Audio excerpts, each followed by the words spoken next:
Okay, तो आज पढ़ते हैं धर्मनिरपेक्षीकरण। यानी कि हमारा रिलीजन होता है, रिलीजन के साथ हमारे क्या संबंध होते हैं, इसके अलावा जब रिलीजन का हमारे जीवन के अंदर प्रभाव कम होता जाता है उसे ही कह दिया जाता है धर्मनिरपेक्षीकरण। लिखो सेकुलेराइजेशन, लौकिकीकरण या सेकुलेराइजेशन, धर्मनिरपेक्षीकरण या लौकिकीकरण। ये है एथिक्स का, सोशियोलॉजी का चैप्टर। इसका है सोशियोलॉजी का चैप्टर, ठीक है। तो धर्मनिरपेक्षीकरण वो बाद में, नेक्स्ट में, ठीक है। इसके अंदर लिखो process under which religious thoughts practices and institutions lose their importance. Process under which religious thoughts, practices and institutions lose their importance. वह प्रक्रिया जिसमें धार्मिक विचार, रिवाज और संस्थाएं अपनी महत्ता खो देती हैं या जिसमें महत्ता कम हो जाती है। वह प्रक्रिया जिसमें धार्मिक विचारों, रिवाजों और संस्थाओं की महत्ता कम हो जाती है। Process under which religious thoughts, practices and institutions loss their importance. हमारे जीवन का इम्पोर्टेंट पार्ट एंड पार्सल होता है रिलीजन। हमारे उठने से लेकर सोने तक, और सोने के दौरान भी हमारे को रेगुलेट करता है रिलीजन। जब हमारे जीवन में इस रिलीजन की जो इंपॉर्टेंस है या रिलीजन्स का जो प्रभाव है वो कम होता जाता है, उसे ही कह दिया जाता है धर्मनिरपेक्षीकरण। जब हमारे विचारों में रात दिन धर्म बसता है, जब विचारों में से धर्म बाहर निकलता जाता है, उसे धर्मनिरपेक्षीकरण कह दिया जाता है। हमारे रिवाजों में धर्म बसता है, जब रिवाजों से धर्म बाहर निकलता जाता है, उसे धर्मनिरपेक्षीकरण या लौकिकीकरण कह दिया जाता है। जब हमारी संस्थाओं में से धर्म बाहर निकलता है तो उसे लौकिकीकरण कह दिया जाता है। शब्द दो हैं, लौकिक और पारलौकिक। धर्म के अंदर हम लोग पारलौकिकता की बात करते हैं कि कोई ईश्वर है, कोई भगवान है, और लौकिकीकरण के अंदर हम लोग बात करते हैं कि वास्तव में जो संस्थाएं बन रखी है वही संस्थाएं मेनली है। यहाँ पे मानव इंपोर्टेंट है, जीव इंपोर्टेंट है, यहाँ पे धर्म और ईश्वर इंपोर्टेंट, थोड़ी सी उनकी इंपोर्टेंस कम कर दी जाती है, उसे कह दिया जाता है धर्मनिरपेक्षीकरण। इसके अंदर क्या होता है कि जो धर्म का प्रभाव है व्यक्ति के जीवन में, वो प्रभाव कम होता जाता है। लिखो less religious control on everyday life. व्यक्ति के आम जीवन में धर्म का नियंत्रण कम होना। व्यक्ति के आम जीवन में धर्म का नियंत्रण कम होना। वन बाय वन हम लोग सब कुछ समझेंगे। Less religious control on everyday life, कि अगर हमारे जैसे एवरीडे लाइफ की सिंपल सी बात ये होती है कि हमारा खाना हम लोग रोज खाते हैं, और कुछ चीज हम रोज करें या नहीं करें, खाना हम लोग रोज खाते ही हैं। इस दौरान कई बार हमारी इच्छा होती है, किसी व्यक्ति की इच्छा हो गई या हमारी इच्छा हो गई कि आज हमें मांस खाना है, तो उस दौरान जब हम मांस खाते हैं तो सबसे पहले घर पे पूछते हैं कि आज तिथि क्या है। जब घर वाले बता देते हैं कि आज 14 है, आज दूज है और चांदनी दूज है, कि रामदेव जी का वार नहीं खाना, 14 है, झुंझाड़ जी का नहीं खाना। अलग अलग जो भी मान्यताएं होती हैं, जिससे घर परिवार में वैसी मान्यता मान ली जाती है। आज तो मंगलवार है, नहीं खाना। यानी कि वहां पे आपके आम जीवन को रेगुलेट कर रहा धर्म रेगुलेट कर रहा है। आप जब घर से निकलते उस दौरान देखा जाता है कि मुझे बाहर निकलना है, अभी तो पूर्ण हो रही है 12:49 पे, ये सवा हुआ है, कहा जाता है ना। ये क्या होता है कि जब हम लोग हमारे जीवन की हर पॉइंट टू पॉइंट अभी बदला लग रही है, इस काल के अंदर आप बाहर निकलना, जैसे कि चौकड़िए आते हैं, चौकड़िए देख के ही मैं सारे काम करता हूं। मतलब हमारे जीवन को, रोजाना के जीवन को रेगुलेट करता है धर्म। मैं रोजाना ही अपना ज्योतिष देख के काम करता हूं, हमारे जीवन को रेगुलेट कर रहा है धर्म। जब लौकिकीकरण आता है उस दौरान हम लोग नहीं देखते कि 4:45 हो रहे हैं या 5 बजने में 5 मिनट कम है, सवा में है या 5 के अंदर है। हम लोग पूर्णी सवा में सब में चले जाते हैं। आज मंगलवार है, शनिवार है, 14 है, दूज है, सब दिन होत बराबर। यानी ये क्या होता है, जब हम लोग धर्म को इन लोक जीवन के अंदर पीछे छोड़ते जाते हैं, तब हम लौकिकीकरण की तरफ आगे बढ़ते हैं कि मैं मानव हूं और मानव के अनुसार मैं जीवन जी रहा हूं। यानी धर्म हमारे जीवन को रेगुलेट करना थोड़ा सा कम कर देता है, धर्म का कंट्रोल कम होता जाता है। कुछ लोगों पे आज भी धर्म का कंट्रोल है और कुछ लोगों पे धीरे धीरे कंट्रोल खत्म होता जाता है। ये आम जीवन में देखते हैं नहीं देखते हम लोग? पूछता है कोई व्यक्ति मंगलवार का पूर्णी पे विश्वास करते हैं या नहीं करते हैं? आप जब भी किसी बेटी की विदाई की जाती है विवाह के बाद में, टाइम देखा जाता है कि इतनी बजे विदाई करेंगे हम लोग। एक होता है कि कोई टाइम नहीं देखना, अपने को काम खत्म, उसके बाद में विदाई हो जाएगी ऑटोमेटिकली, जैसे पूरे प्रोग्राम खत्म हो जाएंगे विदाई हो जाएगी। ये धर्म होता है। यानी हमारे जीवन में जब इसकी कमी आने लग जाती है, धर्म का रेलिवेंस थोड़ा कम होने लग जाता है, कंट्रोल कम होने लग जाता है, ये धर्मनिरपेक्षीकरण होता है। लिखो, shifting of ritualistic practices by logic, shifting of ritualistic practices by logic। लिखो, तर्क के द्वारा कर्मकांडीय प्रक्रियाओं का स्थानापन्न, तर्क के द्वारा कर्मकांडीय प्रक्रियाओं का स्थानापन्न, shifting of ritualistic practices by logic. अब लॉजिक पे बात करेंगे हम लोग, कर्म कांड पे बात नहीं करेंगे कि ये क्यों किया गया। जैसे ही हम लोग बात करेंगे कि खग्रास लगा था, सूर्य ग्रहण हुआ या चंद्र ग्रहण हुआ, तो हम लोग खाना तभी खाएंगे जब नहा लेंगे और उसके बाद में मंदिर से चरणामत आएगा या मंदिर से जो भी क्या लेके आते हैं हम लोग, अन्नकूट लेके आएंगे, अन्नकूट के बाद में खाना खाया जाएगा। एक तो बात हो गई, यानी हम लोग कोई भी खग्रास होता है उसके बाद में खाना नहाने के बाद में खाएंगे या स्नान करने के बाद में, अन्नकूट आने के बाद में खाना खाया जाएगा। यहाँ पे लॉजिक की बात आ जाती है कि इसमें लॉजिक क्या है, क्यों सूर्य ग्रहण के दौरान बाहर नहीं निकलना चाहिए, क्यों चंद्र ग्रहण के दौरान हम लोगों को बाहर नहीं निकलना चाहिए, क्यों सीधी आंखों से उसे नहीं देखना चाहिए। यहाँ पे लॉजिक की बात करेंगे। दूसरी बात तो आती है कि वहां पे तुम्हारे पे नेगेटिव एनर्जी का प्रभाव आ जाएगा। वो धर्म बोलता है कि वहां पे राहु केतु आएंगे और वो तुम्हें भी खा जाएंगे। एक तो एक कॉमन बात हमारी चलती है।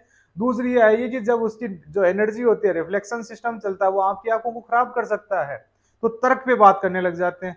तर्क पे जब बात की जाती है तो उसे कह दिया जाता है धर्म निरपेक्षीकरण। और जब हम लोग धार्मिक अनुसार बात करते हैं कि राहु और केतु होता है, तो वो बात मान ली जाती है हमारी धार्मीकरण। ठीक है, तो धार्मीकरण का जो अगेंस्ट पॉइंट है वही धर्मनिरपेक्षीकरण, सेकुलराइजेशन, लौकिकीकरण होता है। लिखो next, development of negative situations toward religious beliefs, development of negative situations towards religious beliefs, धार्मिक विश्वासों के प्रति नकारात्मक भावनाओं का बनना, धार्मिक विश्वासों के प्रति नकारात्मक भावनाओं का बनना। जो भी हमारे धार्मिक विश्वास होते हैं उनके प्रति नकारात्मक भावनाएं बन जाती। Development of negative situations toward religious belief, यानी धार्मिक भावनाओं के प्रति नकारात्मक, धार्मिक विश्वासों के प्रति नकारात्मक भावनाओं का बनना, यही क्या होता है, धर्मनिरपेक्षीकरण यानी लौकिकीकरण। अब कुछ व्यक्ति हैं सामाजिक शास्त्री हुए, समाजशास्त्री हुए, उन्होंने भी अपनी अपनी डेफिनेशन दी है। तो जब भी समाजशास्त्र का नाम आएगा, सोशियोलॉजी का नाम आएगा, एक व्यक्ति हमेशा आएंगे, नाम है एम.एन. श्रीनिवास। लिखो एम.एन. श्रीनिवास, याद हो रहे नाम ये, M N. Srinivas, M N. Srinivas, M N. Srinivas. M N. Srinivas क्या कहते हैं, अब ये हम लोग जानते हैं। देखो, सेकुलराइजेशन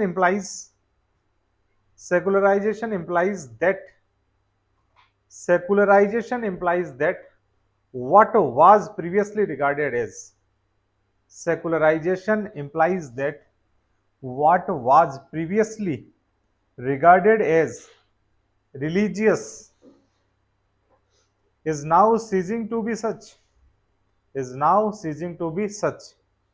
जिसे पहले धार्मिक माना जाता था वह अब वैसा नहीं माना जाता, जिसे पहले धार्मिक माना जाता था वह अब वैसा नहीं माना जाता।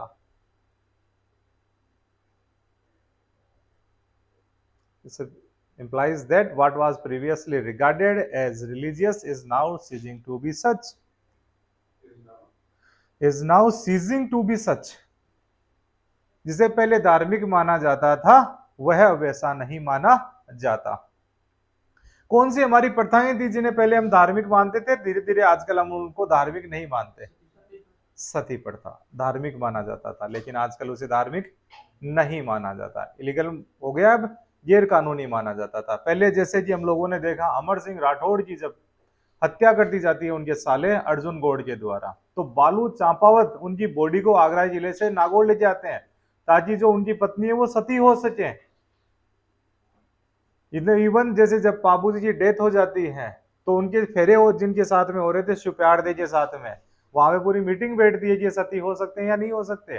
तो सती प्रथा पुराने जमाने के अंदर धार्मिक माना जाता था, अब धीरे धीरे उसे क्या मान लिया गया, गैर कानूनी मान लिया गया, समय बदला तो। यानी पहले जो धार्मिक माना जाता था वैसा नहीं माना जाता। दूसरी प्रथा बताओ जो जीवन के लिए सबसे ज्यादा जरूरी मानी जाती है, जिसी के लिए ज्यादातर लोग पढ़ाई करते हैं, कौन सी चीज है, दहेज के लिए नहीं, विवाह के लिए। दहेज तो तब मिलेगा जब विवाह करोगे, ठीक है ना। दहेज एक गैर कानूनी काम है, ठीक है ना, डोरी प्रोहिबिशन एक्ट 1961। तो दहेज के पीछे नहीं भागना होता हमें, ठीक है ना। कमाने पे खुद के पुरुषार्थ पे विश्वास रखो कि जो भी चीजें चाहिए मैं खुद अपनाऊंगा। जो भी चीजें जैसे कि फ्री में आती है उनकी एक कीमत होती है, और हर व्यक्ति जो दहेज के पीछे भागता है उसको कीमत चुकानी पड़ती है, समझे, ठीक है। तो हमें किसके पीछे भागना होगा, हमारे पुरुषार्थ के प्रति भागना होगा। गैर कानूनी भी है ये, ठीक है। दहेज लेना भी गैर कानूनी, देना भी गैर कानूनी। और ये शुरू हो जाता है सगाई के बाद ही। सगाई के बाद में जो चीजें मांगी जाती है, टेलीविजन, सोनी ब्रेविया करो, अब की बार तो सैमसंग का कौन सा आ गया, ओवल शेप, तो ये सब बातें क्या है, इलीगल है। आया समझ में। तो विवाह, विवाह पुराने जमाने के अंदर एक धार्मिक संस्कार माना जाता था, जो आज भी माना जाता है। हिंदुओं में धार्मिक संस्कार होता है विवाह। तो ये माना जाता था कि आपकी डोली उठी है, अर्थी ही वापस आएगी, यानी विवाह के अंदर आपको तलाक के प्रावधान नहीं थे। हिंदुओं के अंदर किसी भी, हम लोग जब पुराने जमाने के हमारे शास्त्र पढ़ते हैं उनमें हमें कोई सा ऐसा इंसिडेंट नहीं मिलता जिसमें हमें मिलता हो कि किसी का तलाक हुआ हो। किसी का भी तलाक नहीं हुआ। अगर रूठ गया कोई तो रूठी रानी की तरह तारागढ़ में रह जाएंगे, और जब मालदेव की डेथ होगी तो उमादे सती हो जाएंगे, लेकिन तलाक नहीं होगा। माता सीता भगवान श्री राम को छोड़कर सीताबाड़ी में रहने आ जाएंगे, लेकिन तलाक नहीं होगा। तो वो धार्मिक संस्कार था। तो हिंदुओं में विवाह एक संस्कार था। जैसे जैसे सेकुलराइजेशन आता है, धर्मनिरपेक्षीकरण आता है, इसमें धार्मिक संस्कार के अलावा इसे क्या मान लिया गया, एक प्रकार का कि दो लोगों के बीच में कॉन्टेक्ट है, जो साथ में रहेंगे और अपनी फैमिली बनाएंगे और अपने वंश कर्म को आगे बढ़ाएंगे, एक दूसरे की मदद कर देंगे, ऐसा मान लिया गया है। जैसा कि आजकल हमारे विवाह के लिए ऐसा नहीं किया तुम्हारी धार्मिक जिम्मेदारियां विवाह करना। आजकल हमें ऐसा कहा जाता है कि तन रोटियां कौन देसी, ठीक है ना, ब्याह कर ले, लोग ये कह रहे हैं रोटियां कौन देगा, यानी आपकी पत्नी आएगी तो आपको रोटी मिल जाएगी। यानी आप लोगों के बीच में कॉन्टेक्ट रहेगा जिसमें वो आपके लिए खाना बनाएगी, आप कमा के लेके आओगे, या वो कमा के लेके आएगी आप खाना बनाओगे की एंड का। ऐसा एक कॉन्टेक्ट टाइप में मान लिया गया है, इसलिए तलाक का आ जाना। 1955 से पहले जो हिंदू मैरिज एक्ट 1955 है, उससे पहले तलाक के जैसे प्रोविजंस भी नहीं थे हिंदूज के पास में। तो तलाक का आना क्या हो गया है, यानी वह चीजें जो पहले धार्मिक मानी जाती थी आजकल वैसा नहीं है। इसलिए हिंदुस्तान के अंदर आज जो 100 विवाह होते हैं उनमें 14 शादियों के अंदर तलाक हो जाता है। और रिपोर्ट एक थी जिसमें 49 के अंदर डिस्प्यूट चल रहे हैं, यानी कि वहां पे निभाना नहीं है। कि पहले बोल दिया जाता था निभाना है, अरे जिम्मेदारी है, नहीं तुम्हारे पति हैं, बर्तार है। अब ऐसा नहीं है, धन की तुम्हारा धार्मिक संस्कार है। अब धार्मिक संस्कार जैसी बातें नहीं। जैसे चूड़ियां पहनना धार्मिक संस्कार था, अब चूड़ियां जरूरी नहीं है, नहीं क्या कंफर्टेबल नहीं है, मांग भरना धार्मिक संस्कार था, तो ऐसा नहीं माना। यही क्या है कि जो पहले जैसा था वैसा अब नहीं है, इसी को ही धार्मिक धर्मनिरपेक्षीकरण कह दिया जाता है। और ये चीजें जैसे गलत में नहीं रख सकते हम लोग, समय की जरूरत होती है। एक समय अलग था, आज समय अलग है, तो समय के अनुसार जो चीज होती है वही सही होती है। आज के समय ये ज्यादा इथिकल मानी जाती है, ठीक है। नेक्स्ट लिखो फिर, और क्या कहा इन्होंने, एमएन श्रीनिवास ये बात बोल रहे हैं। फिर ये कहते हैं उसमें विभेदीकरण की एक प्रक्रिया भी निहित है। उसमें विभेदीकरण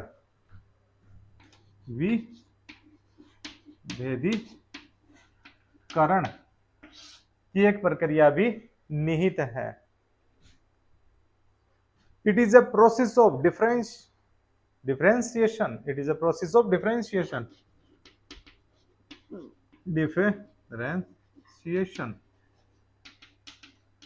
It is a process of differentiation which results in the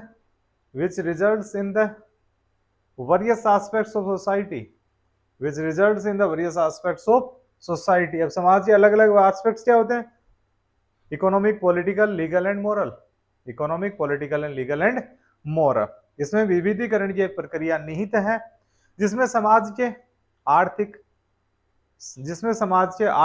सामाजिक, कानूनी और नैतिक पक्ष एक दूसरे के मामलों में अधिकाधिक सावधान होते जाते हैं। जिसमें समाज के आर्थिक, सामाजिक, कानूनी और नैतिक पक्ष एक दूसरे के मामलों में अधिक से अधिक सावधान होते जाते हैं। It is a process of differentiation which results in the various aspects of society, economic, political, legal and moral. Economic, political, legal and moral. अब ये विभेदीकरण की बात करता है। पहले कह दिया जाता था कि जितने भी हमारे समाज के एस्पेक्ट्स हैं, वेरियस एस्पेक्ट्स क्या क्या हो सकते हैं हमारे? Social aspects, economic aspects, legal aspects and moral aspect, political aspects. अब इन सभी को रेगुलेट करने वाला धर्म हुआ करता था। समाज को धर्म रेगुलेट करता था कि धर्म में ऐसा लिखा गया है, कि वेदों में ये लिखा गया है, पुराणों में ये, उपनिषदों में ये लिखा गया है, उसी अनुसार जो समाज रहेगा उसका विभेदन रहेगा। ब्राह्मण रहेंगे, क्षत्रिय रहेंगे, वैश्य रहेंगे, शूद्र रहेंगे। अलग अलग प्रकार से आपका डिवीजन कर दिया गया। धार्मिक आधार पर डिवीजन था, लेकिन आज ये डिवीजन खत्म हो गया है, डिवीजन नहीं है। मतलब अब धर्मनिरपेक्षीकरण आ गया है, पहले धार्मीकरण था। उसके अलावा इकोनॉमिक आधार, कि किस व्यक्ति को कौन से व्यवसाय करने का अधिकार रहेगा, यह धर्म निर्धारित करेगा। कि अगर आपको पूजा पाठ करवानी है तो व्यक्ति का ब्राह्मण होना जरूरी है। लेकिन धीरे धीरे हम लोगों ने देखा कि लोक देवताओं का आगमन आता है, और जैसे जैसे लोग फोल्क डीटीज आते हैं, वैसे वैसे ब्राह्मणों से जो अधिकार था पूजा पाठ करने का, वो अन्य लोगों की तरफ भी शिफ्ट हो गया। जैसे कि हमारे शीतला माता के पुजारी कुमार होते हैं, जैसे कि रामदेव जी के जो मेघवाल जाति के पुजारी होते हैं उन्हें रिखिया कह दिया जाता है। तो आपकी जो इकोनॉमिक एक्टिविटीज हैं, सोशल एक्टिविटीज हैं, धार्मिक एक्टिविटीज हैं, उनमें विभेदीकरण आ गया, यानी अलग अलग लोग आ सकते हैं। पहले कह दिया जाता था कि कुछ लोगों राज करने का जो शासन रहेगा वो ब्राह्मणों, क्षत्रियों के पास में रहेगा। व्यवसाय करने का जो अधिकार रहेगा वो वैश्य के पास में रहेगा। सेवा करने का जो अधिकार रहेगा वो शूद्र के पास में रहेगा। आज हर व्यक्ति अपने जैसा जैसा ह्यूमर होता है उस अकॉर्डिंग काम कर सकता है। यानी इकोनॉमिक एक्टिविटीज, जैसे वार्ता का अधिकार दिया गया था गुप्त काल के अंदर, इतिहास में हम लोग पढ़ते हैं कि शूद्रों को वार्ता का अधिकार दिया गया था, व्यापार करने का अधिकार दिया गया था। देखा है? तो इकोनॉमिकल एक्टिविटीज के अंदर धीरे धीरे क्या होता है कि धर्म का प्रभाव कम होता जाता है। जैसे कि कहा जाता है, गांधी जी ने 7 पाप बताए, उनमें से गांधी जी ने एक पाप बताया वेल्थ विदाउट वर्क, यानी बिना काम किए हम लोग जो पैसा कमाते हैं वो एक पाप है। अब इकोनॉमिक एक्टिविटीज में क्या आ गया है कि हर हाल में anyhow we want money, ठीक है, कि पैसा कमाना है हमारे को, वो धर्म आधारित हो या नहीं हो, पैसा कमाना अपने लिए इंपॉर्टेंट हो गया। इकोनॉमिक एक्टिविटीज में आपने धर्म को थोड़ा सा साइड, कि आप इस धर्म के मान्यता हो तो ये काम नहीं करूंगा। जैसे कि बोला जाता है कि जो कुछ जातियां हैं वो ये काम नहीं करेगी। जैसे कुछ व्यवसाय होते हैं जो हम लोग आम जीवन में सुनते हैं कि ये ब्राह्मणों के लिए वर्जित है, कि तू ब्राह्मण को बैठो और वो काम कर सीखे, ऐसा सुना है हम लोगों ने, ऐसा कहा जाता है। दूसरा बोला जाता है कि तू ये है, ये काम कैसे कर रहा है। यानी आपकी इकोनॉमिक एक्टिविटीज को धर्म रेगुलेट किया करता था। यानी कुछ व्यवसाय हैं जो ये जातियों को दिए गए हैं, कुछ व्यवसाय इस वर्ग को दिए गए हैं। लेकिन आज हमारे जितने भी व्यवसाय है, कोई भी व्यक्ति किसी भी जाति का हो, वो सभी व्यवसायों के अंदर ये भाग लेता है। ऐसा मना किया जाता है? नहीं किया जाता। ऐसा होना ही धर्मनिरपेक्षीकरण है, ऐसा होना ही सेकुलराइजेशन है। फिर हमारे जो लीगल होते हैं, इसके में अंदर भी धर्म आता था। इसके अंदर जब हम लोगों ने एक कहानी पहले भी सुनी है, जब इथिक्स पढ़ी थी, उसमें क्या होता है कि 4 व्यक्तियों को धृष्ट राष्ट्र के सामने लाया जाता है और वो उन्होंने चारों ने सेम अपराध किया है, किसी व्यक्ति की हत्या की है। तो धृष्ट राष्ट्र वो काम देते हैं कि उनको सजा देने का काम देते हैं। एक तो धर्मराज युधिष्ठिर को, एक दिया जाता है दुर्योधन को। दुर्योधन को कहा जाता है, दुर्योधन कहते हैं कि जो ब्राह्मण हैं, क्षत्रिय हैं, शूद्र हैं, वैश्य हैं, इन चारों को बराबर सजा दे दी जाए, चारों को मौत के घाट उतार दिया जाए। फिर धृतराष्ट्र कहते हैं कि अब धर्मराज या युधिष्ठिर आप अपना फैसला सुनाओ। तो उनके द्वारा फैसला सुनाया जाता है कि जो ब्राह्मण है उन्हें सबसे ज्यादा सजा दी जाए। कारण ये क्यों, इनको ज्यादा पता था, इनको इंटेंशन भी था इनका, और इनका mens rea as well as actus reus दोनों था। जिस व्यक्ति को ज्ञान होता है, ज्ञान होने के बाद में उस व्यक्ति के द्वारा अपराध कर दिया जाता है, वो सबसे बड़ा अपराध है। तो सबसे बड़ा अपराध का भोगी कौन है? ब्राह्मण है। दूसरे नंबर पे जो अपराध की सजा दी जाए कि एक व्यक्ति को 16 साल का कारावास दिया जाए, वो दिया जाए क्षत्रिय को। तो धृतराष्ट्र ने पूछा क्यों? तो उन्होंने कहा कि जब रक्षक ही भक्षक हो जाए तो वो भी बड़ा पापी है। क्षत्रिय का काम है रक्षा करना, और उसे अगर उसी ने किसी की हत्या कर दी है तो उस पर आरोप बनता है, इसको 16 साल की सजा दी जाए। फिर आया वैश्य का नंबर, तो जी वैश्य को 8 साल की सजा दी गई। कारण क्या है वैश्य को 8 साल की सजा देना? कि इसके इंद्रियां थोड़ी सी ज्यादा एक्टिव है, यानी इसका जो इंटेंशन था, इसके अंदर इसको ये ज्ञान नहीं था, ना ही इस व्यक्ति को बचाने की इसकी जिम्मेदारी थी, उसके बावजूद इसने ये अपराध कर दिया, तो इसे 8 साल की सजा दी जाए। 4 साल की सजा दी जाए शूद्र को, यानी सबसे कम सजा दी जाए, क्योंकि जिस व्यक्ति को न तो इसका कोई इंटेंशन था मारने का, न ही इसका कोई एक्टस रियस, यानी जिसके कोई इंटेंशन यानी इसकी सोच, न तो इसे मालूम न इसका नॉलेज था, फिर भी इस व्यक्ति ने हत्या कर दी, यानी अनइंटेंशनली हत्या की है, इसलिए इस व्यक्ति को कम से कम 4 साल की सजा दी जाए। यानी जिस व्यक्ति, यानी धर्म के आधार पे आपको सजा का प्रावधान दिया गया था। इसीलिए जब हमारे द्वारा अगर कोई व्यक्ति होता है, उसके द्वारा किसी का एक्सीडेंट कर दिया जाता है, डेथ हो जाती है, तो उसे 302 में बुक नहीं करते, उसके लिए 304 सेक्शन है, यानी उस व्यक्ति को हत्या के मामले में कल्पेबल होमिसाइड के अंदर बुक नहीं किया जाता, सजा नहीं दी जाती, क्योंकि इंटेंशन नहीं होता। सजा देने के लिए 2 चीजें आवश्यक होती है, actus reus as well as mens rea, यानी जो आपका इंटेंशन है वो जरूरी होता है मारने के लिए। आपका एक्टस रियस से ये नहीं होता कि आपने मार दिया तो आपको सजा हो जाएगी मौत की, आपका इंटेंशन कितना भारी था, तो हमारे धर्म के अनुसार वो निर्धारित होता था। लेकिन आज इस धर्म के अनुसार होता है निर्धारित, या डायरेक्ट सजा दी जाती है कानून के अनुसार? कानून के अनुसार, यानी उस व्यक्ति को देखा नहीं जाता। मोरालिटी, मोरालिटी भी धार्मिक हुआ करती थी, यानी मोरालिटी पे धर्म का बहुत ज्यादा प्रभाव था। आज मोरालिटी पे हमारे कॉन्स्टिट्यूशन का प्रभाव है, आज हमारी मोरालिटी पे हमारे लीगल लॉज का प्रभाव है, कि हमारे जो कानून है उसका प्रभाव है। आज हमारी मोरालिटी पे हमारी एजुकेशन का प्रभाव है। पुराने जमाने के अंदर मोरालिटी पे हमारे धर्म का प्रभाव हुआ करता था, कि आज क्या मोरल है क्या इमोरल है, ये शिक्षा डिसाइड करेगी, ये हमारे कानून और हमारा संविधान डिसाइड करेगा, न कि हमारा धर्म। अब जब हम शिक्षा और कानूनों के अंदर धर्म को ही लाए देते हैं, यानी कि इस धर्म को हम लोगों ने कानून और शिक्षा में बदल दिया, यानी वही क्या है, धर्मनिरपेक्षीकरण होता है। हमारी पॉलिटिक्स, गांधी जी ने एक पाप बताया है, पॉलिटिक्स विदाउट प्रिंसिपल्स, यानी सिद्धांत विहीन राजनीति एक पाप होती है। पॉलिटिक्स आज हमारी धर्म के आधार पे नहीं है, आज हमारी पॉलिटिक्स है डेमोक्रेटिक वैल्यूज के आधार पे, हमारी कॉन्स्टिट्यूशनल वैल्यूज के आधार पे। तो ऐसा होना ही क्या होता है, धर्मनिरपेक्षीकरण है। कुल मिला के बात सिंपल सी ये है, जब हमारे सामाजिक, आर्थिक, राजनीतिक, कानूनी और नैतिक मूल्यों में धर्म का प्रभाव कम होता है, यही धर्मनिरपेक्षीकरण होता है। यानी सबको हम लोगों ने धर्म से अलग कर दिया, यानी जो एम एन श्रीनिवास कहते हैं जिसमें विभेदीकरण पाया जाता है, यानी धर्म को इनसे अलग माना गया है कि धर्म अलग है, ये चीज अलग रहेगी। समझ में आ गया? नेक्स्ट लिखो फिर, एक है ब्रायन आर विल्सन। उन्होंने क्या कहा, ब्रायन आर विल्सन, इन्होंने सबसे पहले इसकी व्याख्या की थी, describe it in Europe. Bryan R Wilson, Bryan R Wilson, Bryan R Wilson, Wilson. अब इनकी परिभाषा भी इंपॉर्टेंट है, ये लिखो, प्रोसेस अंडर विच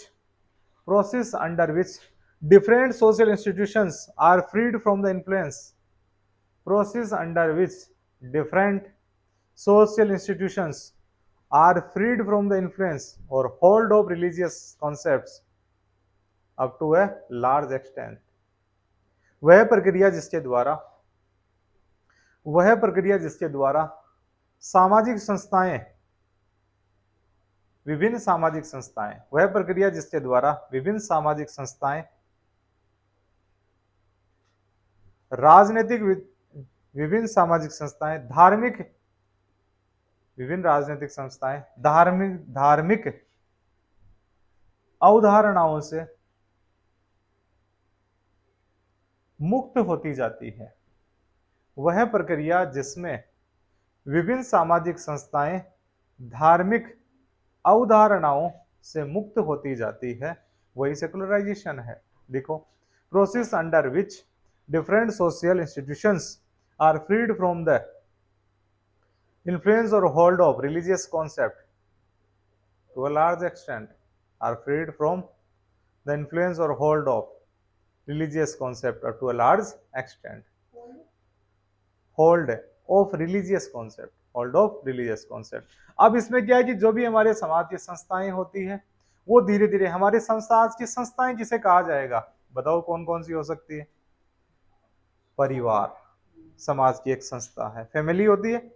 फैमिली को जब धर्म से बाहर निकल जाता है कि फैमिली में जब हम धर्म को साथ में रखेंगे तब हमारे साथ में क्या चलती है कि पिता का धर्म, माता का धर्म, पुत्र का धर्म, दादा का धर्म, दादी का धर्म, या हमारे परिवार के द्वारा किसी लोक देवता को मानना या हमारा इष्ट देव होना या हमारे परिवार के द्वारा जो धार्मिकता निभाई जाती है वो धीरे धीरे कम होती जाती है, वही धर्मनिरपेक्षीकरण की तरफ बढ़ जाती है।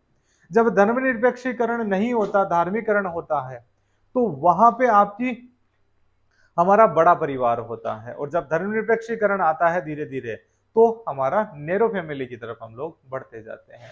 वहां पे आपकी जिम्मेदारियां थोड़ी सी कम होती जाती है और धार्मिकता में आपकी जिम्मेदारियां थोड़ी सी बढ़ती जाती है, क्योंकि धर्म थोड़ा स्ट्रिक्टनेस रखता है और धर्मनिरपेक्षीकरण स्ट्रिक्टेड नहीं रखता है। कितन पाप लागसी, तूने अपनी दादी के साथ में ये किया, माता पिता के साथ में ऐसा किया, तूने इनको छोड़ दिया, यानी व्यक्ति पाप के डर से राम राम राम राम, ऐसा तो नहीं होना था, ऐसे हाथ पकड़ के करते थे लोग कि नहीं नहीं राम राम राम, यानी कि कोई भारी पाप की बात कर दिया करते थे। अब ये नॉर्मल मान लिया गया है। धर्मनिरपेक्षीकरण में क्या होता है, पाप जैसी कोई चीज नहीं होती है, व्यक्ति का जीवन ही महत्वपूर्ण है, वो व्यक्ति अपना जीवन अपने अनुसार कैसे बेहतर जिए, उसकी जिम्मेदारियां कम होती जाती है। तो हमारे जो परिवार की संस्थाएं थी उस पर थोड़ा सा धर्म का प्रभाव कम हुआ, ये धर्मनिरपेक्षीकरण है। परिवार के बाद में हमारी जाति पे धर्म का महत्वपूर्ण होता था, क्योंकि जाति आधार ही धर्म के आधार पे थी। ठीक है, जाति के द्वारा जैसे कि बहुत सारी चीजें थी, जाति के द्वारा डिफरेंशिएशन करना ये धीरे धीरे कम हो गया है, यानी धर्म का प्रभाव कम हुआ। हम इस जाति से आते हैं तो हमें ये व्यवहार करना चाहिए, यानी अगर ब्राह्मण ने जनेऊ नहीं पहना तो ब्राह्मण के साथ में ये मान लिया जाता था, उस पर फोर्स किया जाता था कि बेटा जनेऊ पहन, तुझे मंत्र आने चाहिए, खाना खाते वक्त तुम्हारे द्वारा गायत्री मंत्र बोला ही जाएगा। चप्पल लेके कैसे आ गया अंदर? इसके अलावा क्या है कि गटर हमारे घर में नहीं बनेगा, दूर बनाओ इसको, यानी रसोई और आपका बाथरूम या जो शौचालय वो साथ में नहीं बनेगा। ये जाति आधारित हुआ करता था। हम लोग जब जैसे जनेऊ को ऐसे टांग लिया जाता है, अलग अलग व्यवहार किया जाता है, यानी हमारी जाति के अकॉर्डिंग अपने को धार्मिक व्यवहार करना होता था। लेकिन धीरे धीरे जातियों में से धर्म का प्रभाव कम होता गया, और प्रभाव कम हुआ उसे ही धर्मनिरपेक्षीकरण कह दिया जाता है। या हमारे जो गांव होते हैं, हमारा जो शहर होता है, ये हमारे समाज होते हैं, इनमें भी धर्म का प्रभाव कम होना ही क्या है, धर्मनिरपेक्षीकरण है। कोई भारी चीज है ये, बताओ? नहीं है। ये जिसने कहा, ब्रायन आर विल्सन ने कह दिया था। क्लियर? फिर देखो, एमएन श्रीनिवास थे, उन्होंने कुछ कंपोनेंट्स बताए धर्मनिरपेक्षीकरण के, वो लिखो। एमएन श्रीनिवास ने धर्मनिरपेक्षीकरण के 3 तत्व बताए हैं। As per MN Srinivas 3 components of secularisation. As per MN Srinivas 3 components of secularisation. जब भी हम लोगों को ऐसे सब्जेक्ट पढ़ने होते हैं तो हमारे आसपास में जो प्रैक्टिकल चीजें हो रही हो उनको देखा करो, तो ये समझ में आ जाते हैं, लंबे समय तक याद रखते हैं। एक सिस्टम होता है अकूड़िया सिस्टम, ठीक है ना, अकूड़िया डाल देते हैं हम लोग। क्या होता है, जब भी कोई ऊपर से चीज तोड़नी होती है अकूड़े में डाल के, या जिस कोई चीज अटकानी होती अकूड़े में डाल के हम लोग अटका दिया करते थे। पुराने जमाने में बिजली चोरी करने का साधन था। तो बिजली is a source of power. तो आज पावर क्या है, नॉलेज, फैक्ट पावर है हमारे पास में। इनसे जो इंटरप्रिटेशन निकल रहा है वो पावर है। तो इसको कहीं ना कहीं अटकाना होगा, नहीं तो फॉरगेटिंग हो जाएगी। तो हमारे अटकाने के लिए हमारे जो पुराना नॉलेज है हमारा, उस पुराने नॉलेज के, या हम लोग जो नॉलेज को देख रहे होते हैं उसके साथ इन पॉइंटों को अटका दिया करो। तो जब भी हमारे लिए याद करना आसान हो जाता है, समझना आसान हो जाता है। आया समझ में? तो अकूड़िया सिस्टम को अपनाया करो, ठीक है।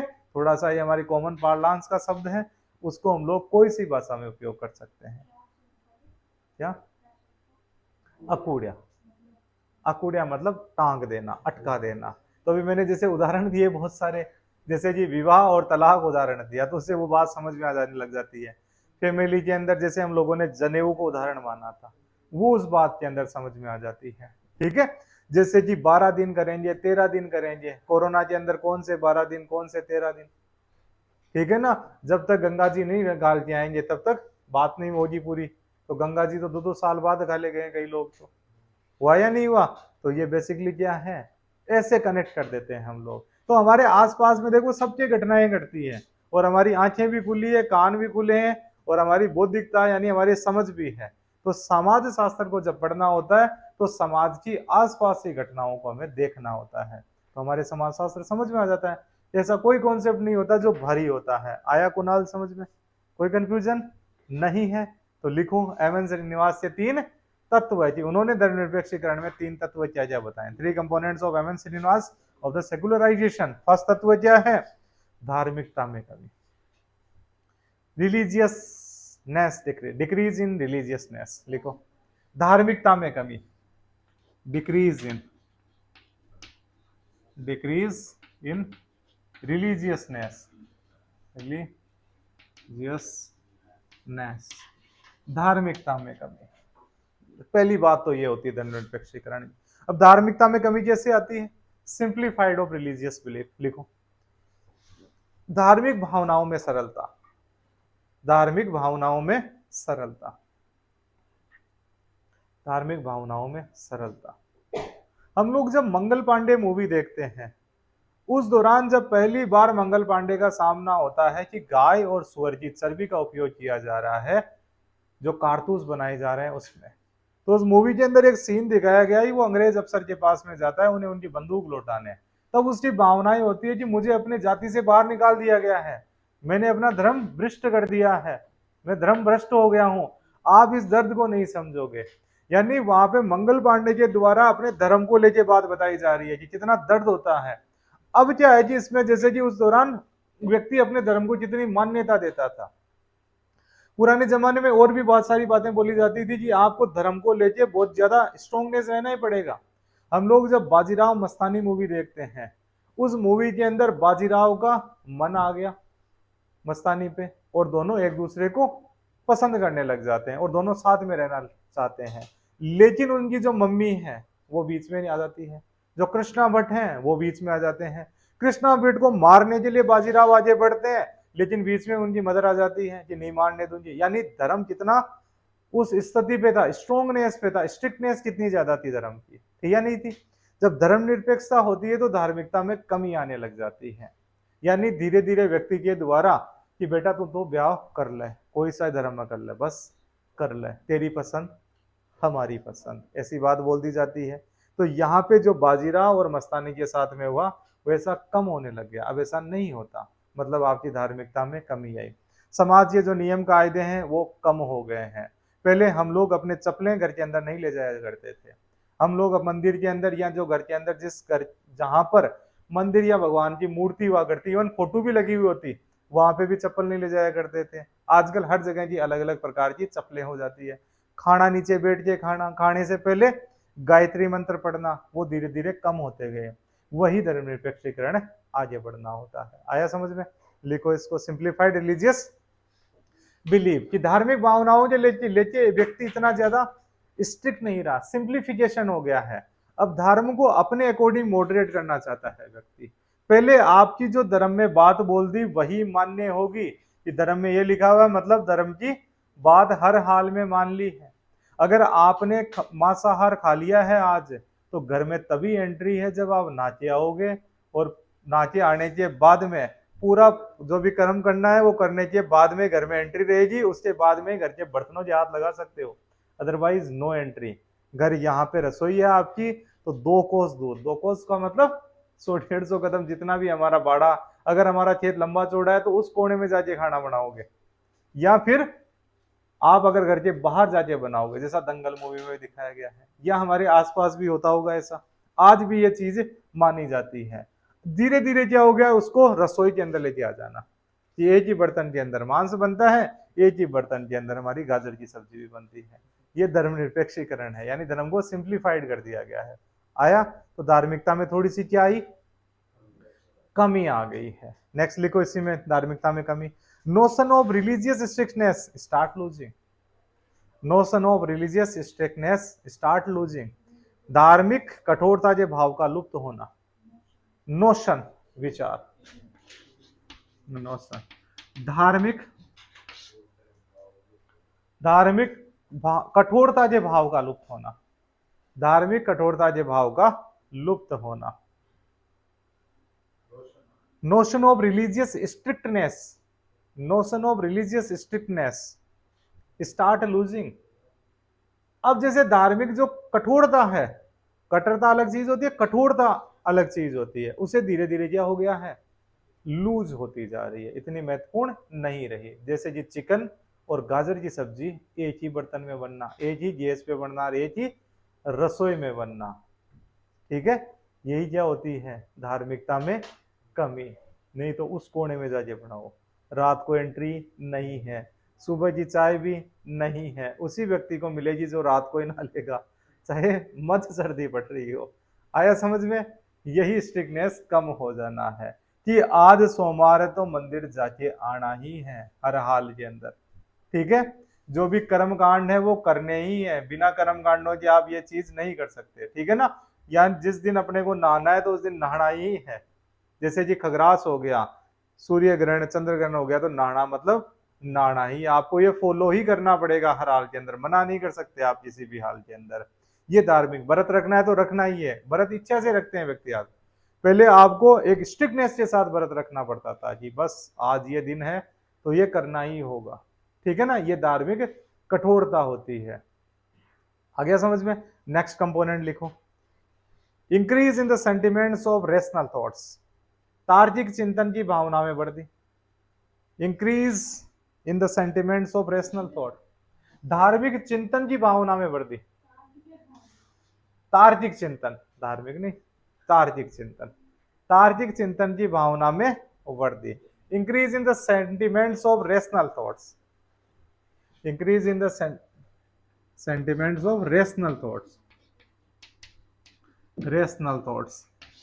रेशनल का मतलब होता है जो बातें फैक्ट्स आधारित हो, जो बातें एविडेंस बेस्ड हो, जो बातें प्रत्यक्ष हो, हमें दिखाई गई है, जो बातें प्रूव की गई है, वह रेशनल थिंकिंग होती है, जो बुद्धि आधारित होती है, जिनके हमें प्रोज और कॉन्स पता होते हैं, जो वास्तव के अंदर सभी लोगों को पता होती है, वही क्या है, रेशनल चीज होती है। तर्क के आधार पे जो चीज होती है, फैक्ट पे बेसिस होती है, उसे रेशनल थिंकिंग कहा जाता है। तो जैसे जैसे धार्मिकरण कम होता जाता है, रेशनल थिंकिंग आगे बढ़ती जाती है, या रेशनल थिंकिंग जितनी ज्यादा आगे बढ़ती है उतनी धार्मिकरण कम होता जाता है, ठीक है। धार्मिकरण के अंदर हम लोग कई बार देखते हैं कि डिस्क्रिमिनेशन कर दिया जाता था कुछ आधारों पे, रेशनल थिंकिंग में वो डिस्क्रिमिनेशन नहीं किया जाता, ह्यूमनिज्म को इंपोर्टेंट माना जाता है, ठीक है। कुछ चीजों में मना किया जाता था कि ये चीजें गलत है। जैसे कि धार्मिकरण में एक चीज, एक बुराई आ गई थी हमारे हिंदुस्तान के अंदर, कि कोई भी व्यक्ति अगर समुद्र पार करके विदेश जाएगा तो उसको धर्म से बाहर कर दिया जाएगा, कली वज्जे का सिद्धांत। रेशनल थिंकिंग ने कहा कि समुद्र में जाने से कोई व्यक्ति दूषित नहीं हो जाता। आज सभी समुद्र यात्रा से ही जाते हैं, हमारा 90% व्यापार समुद्र के थ्रू होता है, ऐसा ही है कॉन्सेप्ट। तो वही क्या थी, रेशनल थिंकिंग का आगे बढ़ना। इसमें 2-3 पॉइंट लिख लो। परंपरागत समाज में धर्म सामाजिक जीवन का अंग है। Traditional society governs by religious beliefs and traditions. Traditional society governed by religious belief and tradition. परंपरागत समाज में धर्म सामाजिक जीवन का अंग है। परंपरागत समाज में धर्म सामाजिक जीवन का अंग है। Traditional society govern by religious belief and traditional. जो हमारा परंपरागत समाज है उसमें आज भी धर्म की मान्यता बहुत ज्यादा है। धर्म के अनुसार ही चीजें चलती है, ठीक है। उसके अंदर आप दिक्कत नहीं कर सकते। उसमें जो धार्मिक भावनाएं होती है वो महत्वपूर्ण होती है बहुत ही ज्यादा।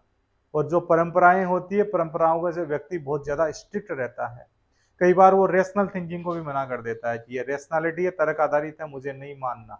व्यक्ति स्ट्रिक्टली मना कर दिया जाता है। लेकिन जब धर्मनिरपेक्षीकरण तब आता है जब व्यक्ति फैक्ट बेसिस बातें करता है कि वास्तव के अंदर ये फैक्ट है या नहीं है। कई बार कुछ व्यक्तियों ने कहा था कि हिंदुस्तान के अंदर श्री राम हुए या नहीं हुए। कुछ लोगों ने क्या मांगे? एविडेंस मांगे। एविडेंस मांगे तो नासा ने एक बार एक चित्र जारी किया कि हिंदुस्तान और श्रीलंका के बीच के अंदर एक ब्रिज बना हुआ है। हिंदुस्तान और श्रीलंका के बीच में जो वाटर है वो डीप वाटर नहीं है, सेलो वाटर है। वहां पे एक पूरा का पूरा ब्रिज सिस्टम दिखता है। हम लोग बकायदा जाके नेट पे नासा की साइट पे वो चित्र भी देख सकते हैं। देखते हैं या नहीं देखते हैं? यानी वहां से जहाज भी आर पार नहीं हो सकते। जो बड़े जहाज होते हैं, छोटी नावें जा सकती है, बड़े जहाज नहीं आ सकते। यानी वहां पे अगर किसी ने सवाल उठाया तो वहां पे उस सवाल के अंदर हमें पता लगा कि पुराने जमाने में एक ब्रिज था इंडिया और श्रीलंका के बीच में, जिस ब्रिज को बनाया था नल और नील ने। दो इंजीनियर थे भगवान श्री राम के पास में, और सभी लोगों ने उसमें लिखा श्री राम। श्री राम मतलब अब जब हम लोग रामेश्वरम जाते हैं तो उन पत्थरों को देखते हैं। एक तो उसमें कहा गया कि ये भगवान श्री राम के पत्थर तेड़ते हैं। फिर जब हम लोग इसको तार्किकता पे देखते हैं तो तार्किकता पे देखते हैं कि जो उन पत्थरों का बायोन से सिस्टम है, कोई भी चीज डूबती है या बाहर आती है वो जिस पे डिपेंड करता है the water displaced by the particular object और the density of the object, उसके घनत्व पे बायोन्सी पे डिपेंड करता है। आर्किमिडीज ने सिद्धांत भी दिया था एक उस पे। तो वो पर्टिकुलर जो पत्थर है हम लोग देख के आ सकते हैं। मंदिर के आसपास, रामेश्वरम का जो मंदिर है उसके आसपास में खूब जगह है, वहां पे पत्थर रखे हैं। उनको डुबोएंगे हम लोग, वापिस पत्थर ऊपर आ जाएगा। हम लोग जब समुद्र के किनारे पे जाते हैं वहां पे भी खूब सारे पत्थर हैं, उनको भी हम लोग डुबाते हैं, वापिस आ जाता है। तो उस जमाने की वो एडवांस इंजीनियरिंग थी कि उनको जो सिस्टम थे वो सारे पता थे, डेंसिटी कैसे काम करती है। हम लोग क्यों नहीं डूबते? स्विमिंग में एक व्यक्ति तो डूब जाता है, दूसरा नहीं डूबता। कारण क्या रहता है कि हम लोगों के द्वारा वाटर डिस्प्लेस कर दिया जाता है। इसलिए कहा जाता है ना, पैरों को हिलाते रहो, पीछे से पैरों को करते रहो। एक जगह हम लोग शांत होकर नहीं रह सकते। इवन कई बार हम लोग देखते हैं उल्टे लोग बैक स्ट्रोक करते हैं, बैक स्ट्रोकिंग के दौरान घूमते रहते हैं लेकिन वो वाटर डिस्प्लेस करते रहते हैं। ऐसा किया जाता है ताकि हम लोग बाकायदा वाटर के अंदर फ्लोट करते रहें। तो वो एविडेंस बेस्ड चीज थी। तो वहां पे हम लोगों ने कह दिया जी एडवांस टेक्निक थी, ये लो एविडेंस दिखा दिया गया हमारे द्वारा, यानी वो तार्किक चीज हो गई। तार्किकता पे भी मान लिया गया हम लोगों ने। इनके द्वारा ये बातें बताई गई है कि रामायण और महाभारत में जो बातें बताई गई है ये तो क्या है कि हवा की बातें कुछ लोगों के द्वारा बोल दी जाती है। लेकिन उनको हम लोग जब तर्क पे पढ़ते हैं तो ये मान लिया जाता है कि उस जमाने के जितने भी पात्र हैं ये सभी पात्र आज भी जीवन के अंदर मौजूद है। हमारे सामने वैसी ही समस्याएं आती है जैसे अर्जुन के सामने आई। हमारे सामने वैसे ही टास्क आते हैं जैसे अभिमन्यु के सामने टास्क आए। तो उस धर्म को जब हम लोग अपनी तार्किकता के साथ में जोड़ लेते हैं, यही धर्मनिरपेक्षीकरण होता है। यानी ब्लाइंड फॉलोइंग नहीं कर रहे हम लोग, हम उसको तर्क के आधार पर देखते हैं कि भगवान श्री राम को 14 वर्ष का ही वनवास क्यों दिया गया। क्यों हम लोग जब तर्क पे आते हैं कि त्रेता युद्ध के अंदर 14 वर्ष बाद में आपका राइट खत्म हो जाया करता था किसी भी ऑब्जेक्ट से या किसी भी पर्टिकुलर पद से, तो भगवान जो श्री राम थे उनके भाई हैं भरत, उन्होंने भगवान श्री राम की पादुकाएं उनके राज सिंहासन पे रख दी, तो उनका राइट खत्म नहीं हुआ। यानी सारी चीजें तर्क के आधार पे हम लोग प्रूव कर देते हैं। यानी धर्म को हम लोगों ने अब तर्क के आधार पे तोलना स्टार्ट कर दिया। हम लोगों ने गीता को बुक ऑफ इथिक्स मान लिया, यानी धार्मिक के साथ में, यानी इंडिया के साथ में दिक्कत नहीं है। ये बेसिकली धर्मनिरपेक्षीकरण जो कॉन्सेप्ट हम लोग पढ़ रहे हैं ये यूरोपियन कॉन्सेप्ट है। इंडिया के अंदर तो माना गया है कि आपका जो धर्म है वही आपकी ड्यूटी है, और जीवन में से अगर आपने धर्म को उठा दिया मतलब आपने अपने नैतिक मूल्यों को उठा दिया है। इंडिया का धर्म ही धर्मनिरपेक्षीकरण है। इंडिया की जो कर्मकांडीय व्यवस्थाएं हैं ये धार्मीकरण है, यानी ये रिलीजियस है। तो इंडिया का धर्म रिलीजन नहीं है, इंडिया का धर्म बराबर ड्यूटी है।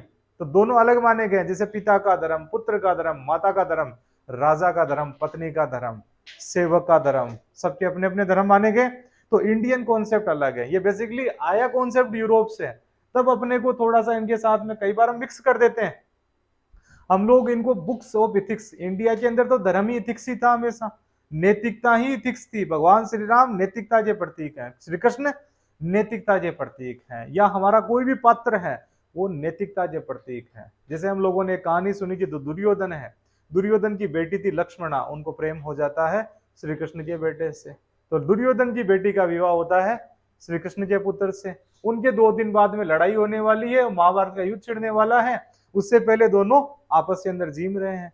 यानी वहां पे अपनी जो पर्सनल इथिक्स है और प्रोफेशनल इथिक्स है दोनों को वो अलग रखा करते थे। यानी वहां पे वो समधी भी बनने जा रहे हैं, अलग अलग टाइम पे अलग अलग लड़ाई लड़ रहे हैं, यानी वहां पे वो बीच में नहीं आने दिया करते थे। तब हमारे को पढ़ना जरूरी होता है, नहीं कि हमारी अब लड़ाई हो गई, अब लड़ाई हो गई मतलब ये रिश्ता हो ही नहीं सकता, यानी आपने दूसरों की भावनाओं को वहां पे खत्म कर दिया जाता है। अब दुर्योधन और श्री कृष्ण के बीच में तो जितनी बड़ी लड़ाई हुई उससे बड़ी लड़ाई हमारे जीवन में हो सकती है, लेकिन हम लोग वहां पे क्या कर देते हैं कि नहीं मेरी लड़ाई तेरी लड़ाई, यानी भावनाओं को खत्म कर दिया जाता है वहां पे। समझ में आया थोड़ा बहुत? यानी जो पांडव थे उनके मामा हैं, मामा कौरवों की तरफ से लड़ रहे हैं, यानी मामा जी दोग दे रहे हैं, थोड़ी देर बाद में लड़ाई हो रही है। यानी professional ethics is different, personal ethics is different. तो इंडिया का कॉन्सेप्ट अलग चलेगा। आया थोड़ा बहुत समझ में? नेक्स्ट लिखो इसी के अंदर,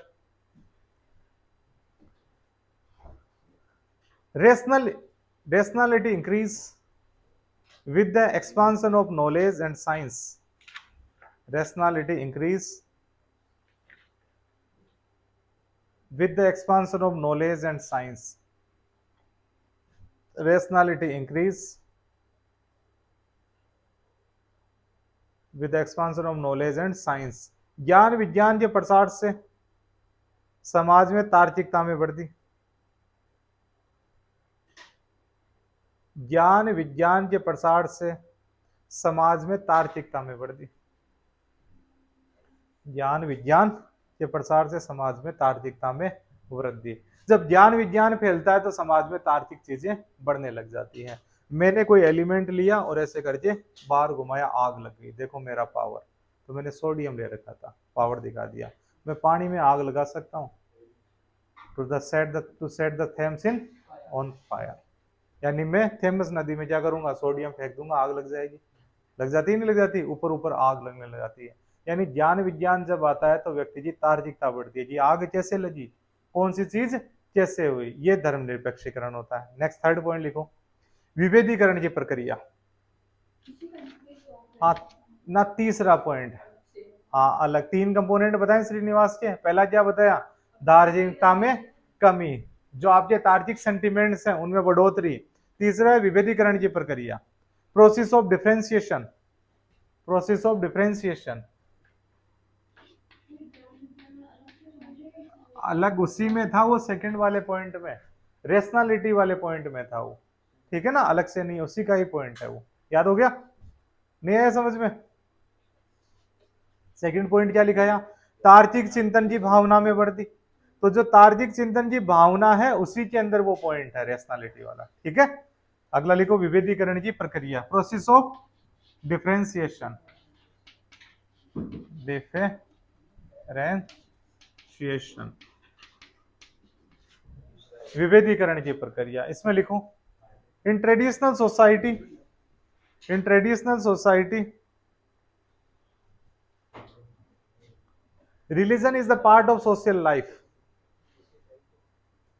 परंपरागत समाज में धर्म सामाजिक जीवन का अंग है, परंपरागत समाज में धर्म सामाजिक जीवन का अंग है।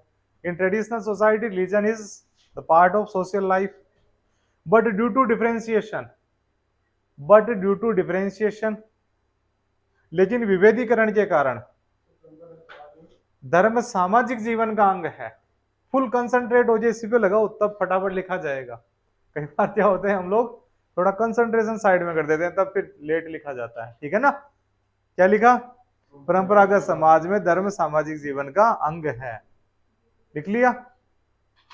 But due to differentiation other aspects of society, but due to differentiation other aspects of society, लेकिन विभेदीकरण के कारण समाज के विभिन्न पहलुओं, लेकिन विभेदीकरण के कारण समाज के विभिन्न पहलुओं जैसे, but due to differentiation other aspects of society like social, economic, political, legal, cultural become aligned to each other, become aligned to each other, जिसमें समाज के आर्थिक, राजनीतिक, कानूनी और नैतिक पक्ष एक दूसरे के मामले में अधिकाधिक सावधान होते जाते हैं। उसमें विभेदीकरण की एक, लेकिन क्या बताया ना, वो नहीं लिखो।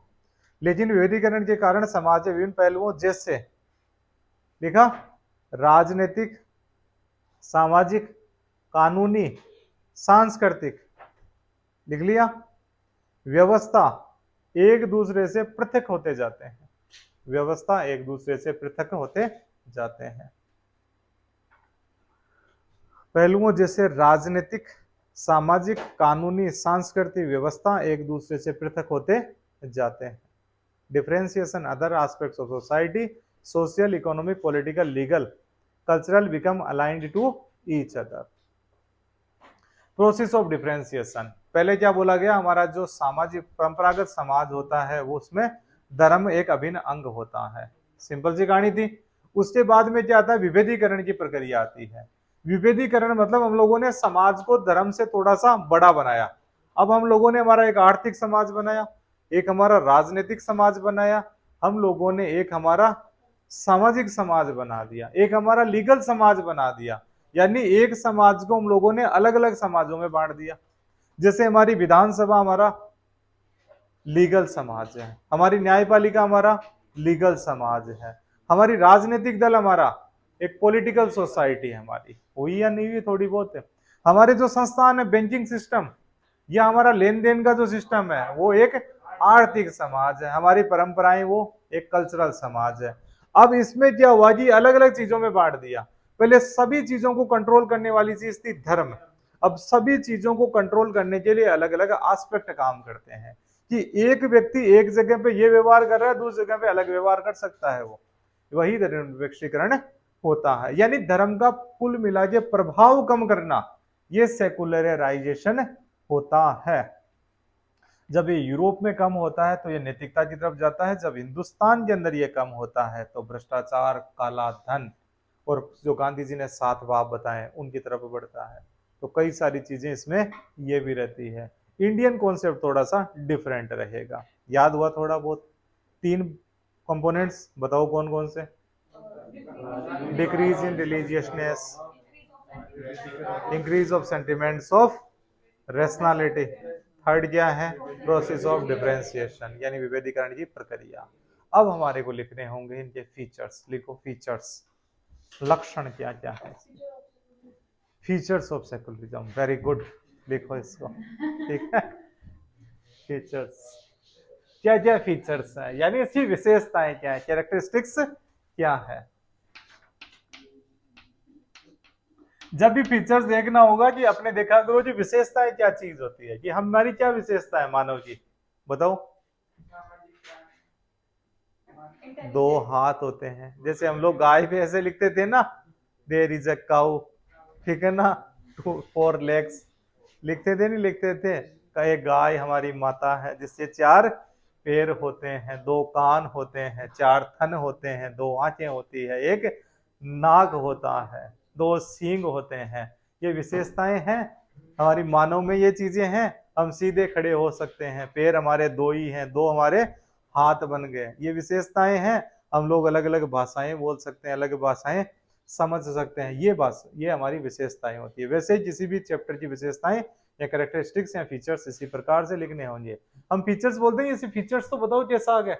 जब हमें नक्शा बनाना था, अरे दिखने में कैसा आ गया, आया समझ में? फेसबुक पे देख लो, फोटो देख लो, तो मोबाइल में देख लो, पता लग जाएगा। फीचर्स बताओ कि नया फोन रिलीज हुआ है, या ओप्पो का फोन आया, वीवो का आया है, या आईफोन 14 आने वाला है, फीचर्स तो बताओ उसके। आया समझ में? लिखो फिर गाड़ी के फीचर्स, वैसे इसके फीचर्स। पहला लिखो, बिलीव टुवार्ड्स वर्डलीनेस। क्या होता है? बिलीव टुवार्ड्स वर्डलीनेस, यह लौकिकता में विश्वास। बिलीव टुवार्ड्स वर्डलीनेस, वर्डलीनेस, वर्डलीनेस, यह लौकिकता में विश्वास। यह लोग, यहां का लोग, यह लौकिकता में विश्वास। दो शब्द होते हैं, यह मतलब यहां का, पर मतलब वहां का। यह लौकिकता का मतलब जो हमारे आसपास में दिख रहा है वह ये लौकिकता है, जो हमारे विचारों में है, ख्वाबों में है, जहां हम जाना चाहते हैं, जन्नत, स्वर्ग, ये पारलौकिकता है। बैकुंठ, ये बैकुंठ ही निकाल दीजिए हमारी, तो बैकुंठ में पहुंच जाऊं मैं, वो पारलौकिकता है। ठीक है ना? जब सेकुलराइजेशन आता है तो व्यक्ति अपने आसपास की चीजों को देखता है, जी मेरे आसपास जीवन कैसा है, वो यानी भौतिकवाद की तरफ ध्यान देता है वह। तो यह लौकिकता में व्यक्ति का विश्वास बढ़ जाता है कि मेरा जीवन मृत्यु लोक में हुआ है, तो मेरा पूरा विश्वास या मेरा पूरा ध्यान मृत्यु लोक पे होना चाहिए। इस दौरान मेरा ध्यान स्वर्ग लोक पे नहीं होना चाहिए, मेरा नहीं ध्यान जन्नत की तरफ नहीं होना चाहिए कि आपके द्वारा ये काम किया जाएगा तो आपको वो मिलेगा। हिंदुस्तान का कॉन्सेप्ट अलग हो जाएगा, फिर भी थोड़ा सा डिफरेंस के साथ में चलना।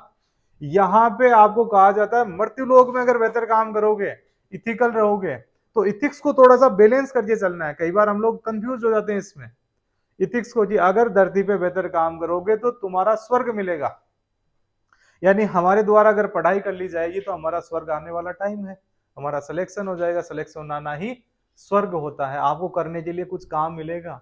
बेसिकली सबसे बड़ी जो समस्या है हमारे सामने वो है हमारे पास करने के लिए कुछ होता नहीं है, लेकिन हमारे पास तो है, क्या है?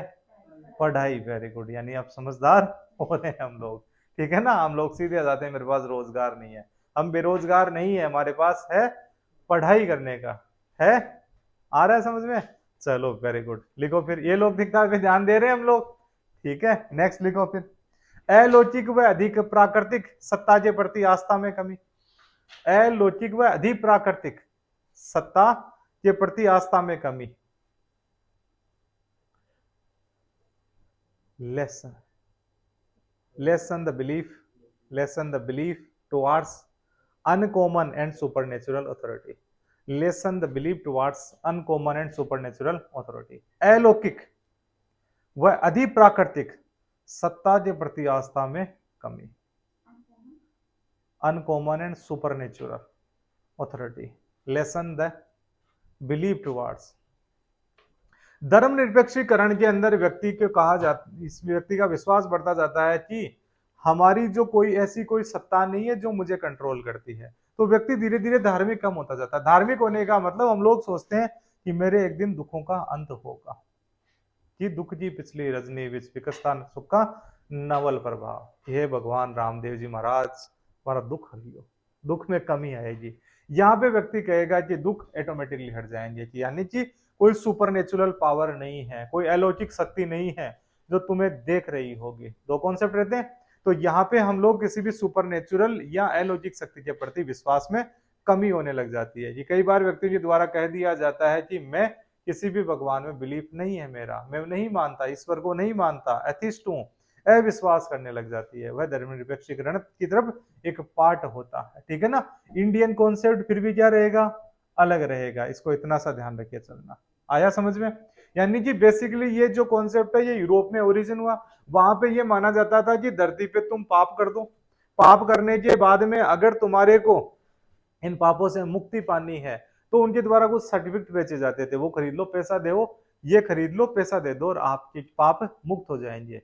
वही कॉन्सेप्ट फिर क्या हुआ कि हम लोगों ने भी अपना लिया, हम लोगों के द्वारा पाप कर दिया जाता है। और हम लोग जैसे कि मैंने पैसा कमाया, मैंने सरकार के अरबों खरबों रुपए का टैक्स नहीं चुकाया और मेरे द्वारा करोड़ों रुपए गौशाला में दान दिए जा रहे हैं, फिर मैं कह देता हूं कि मेरे द्वारा जो पाप किया गया है उसकी भरपाई गौशाला में दान देने से हो जाएगी। गौशाला में अगर दान देना है तो हमारी जो काठी कमाई होती है उसका दान दिया जाता है, काले धन का दान नहीं दिया जाता है। समझ में आ गया? उसमें तो क्या ले रहे हैं हम लोग? अपने पेपर्स खरीद रहे हैं। बेसिकली पेपर्स खरीदना होता है कि हमारे जो भी पाप हैं उनको मुक्ति पाने वाले पेपर्स हो जाते हैं एक तरीके से, जो बेचे जाते थे यूरोप के अंदर। उनके खिलाफ आवाज उठाई मार्टिन लूथर किंग ने आवाज उठा दी थी, पता है? नेक्स्ट लिखो फिर। तर्कयुक्त चिंतन, स्वतंत्रता, विचारों पर बल। तर्कयुक्त चिंतन, स्वतंत्रता, विचारों पर बल। Rational thinking, freedom, ideas are emphasised. Rational thinking, freedom, ideas are emphasised. Rational thinking, इसमें यह कहा जाता है कि हम लोग धर्म को माने तो क्यों माने, क्या तर्क है, क्या तथ्य हैं जिनके आधार पे हमारा जो धर्म है हमारे जीवन को बेहतर बनाएगा इथिकली रूप से, या मेरे जीवन के अंदर जो दुख है उनको धर्म किस प्रकार से हरेगा, ये हम लोग फैक्ट पे जानना चाहते हैं। हम लोग ज्यादा से ज्यादा आजादी चाहते हैं। धर्म होता है व्यक्ति को कई बार बेड़ियों में बांधता है। जब कर्मकांडीय व्यवस्थाएं आती है व्यक्ति पे बहुत सारे रेस्ट्रिक्शंस लगा देता है, अलग अलग प्रकार से उसकी आजादी को छीना जाता है। लेकिन जब धर्म निरपेक्षीकरण आता है व्यक्ति को फ्रीडम देता है, न्यू आइडियाज आर एम्फेसाइज्ड। आया समझ में? नेक्स्ट लिखो।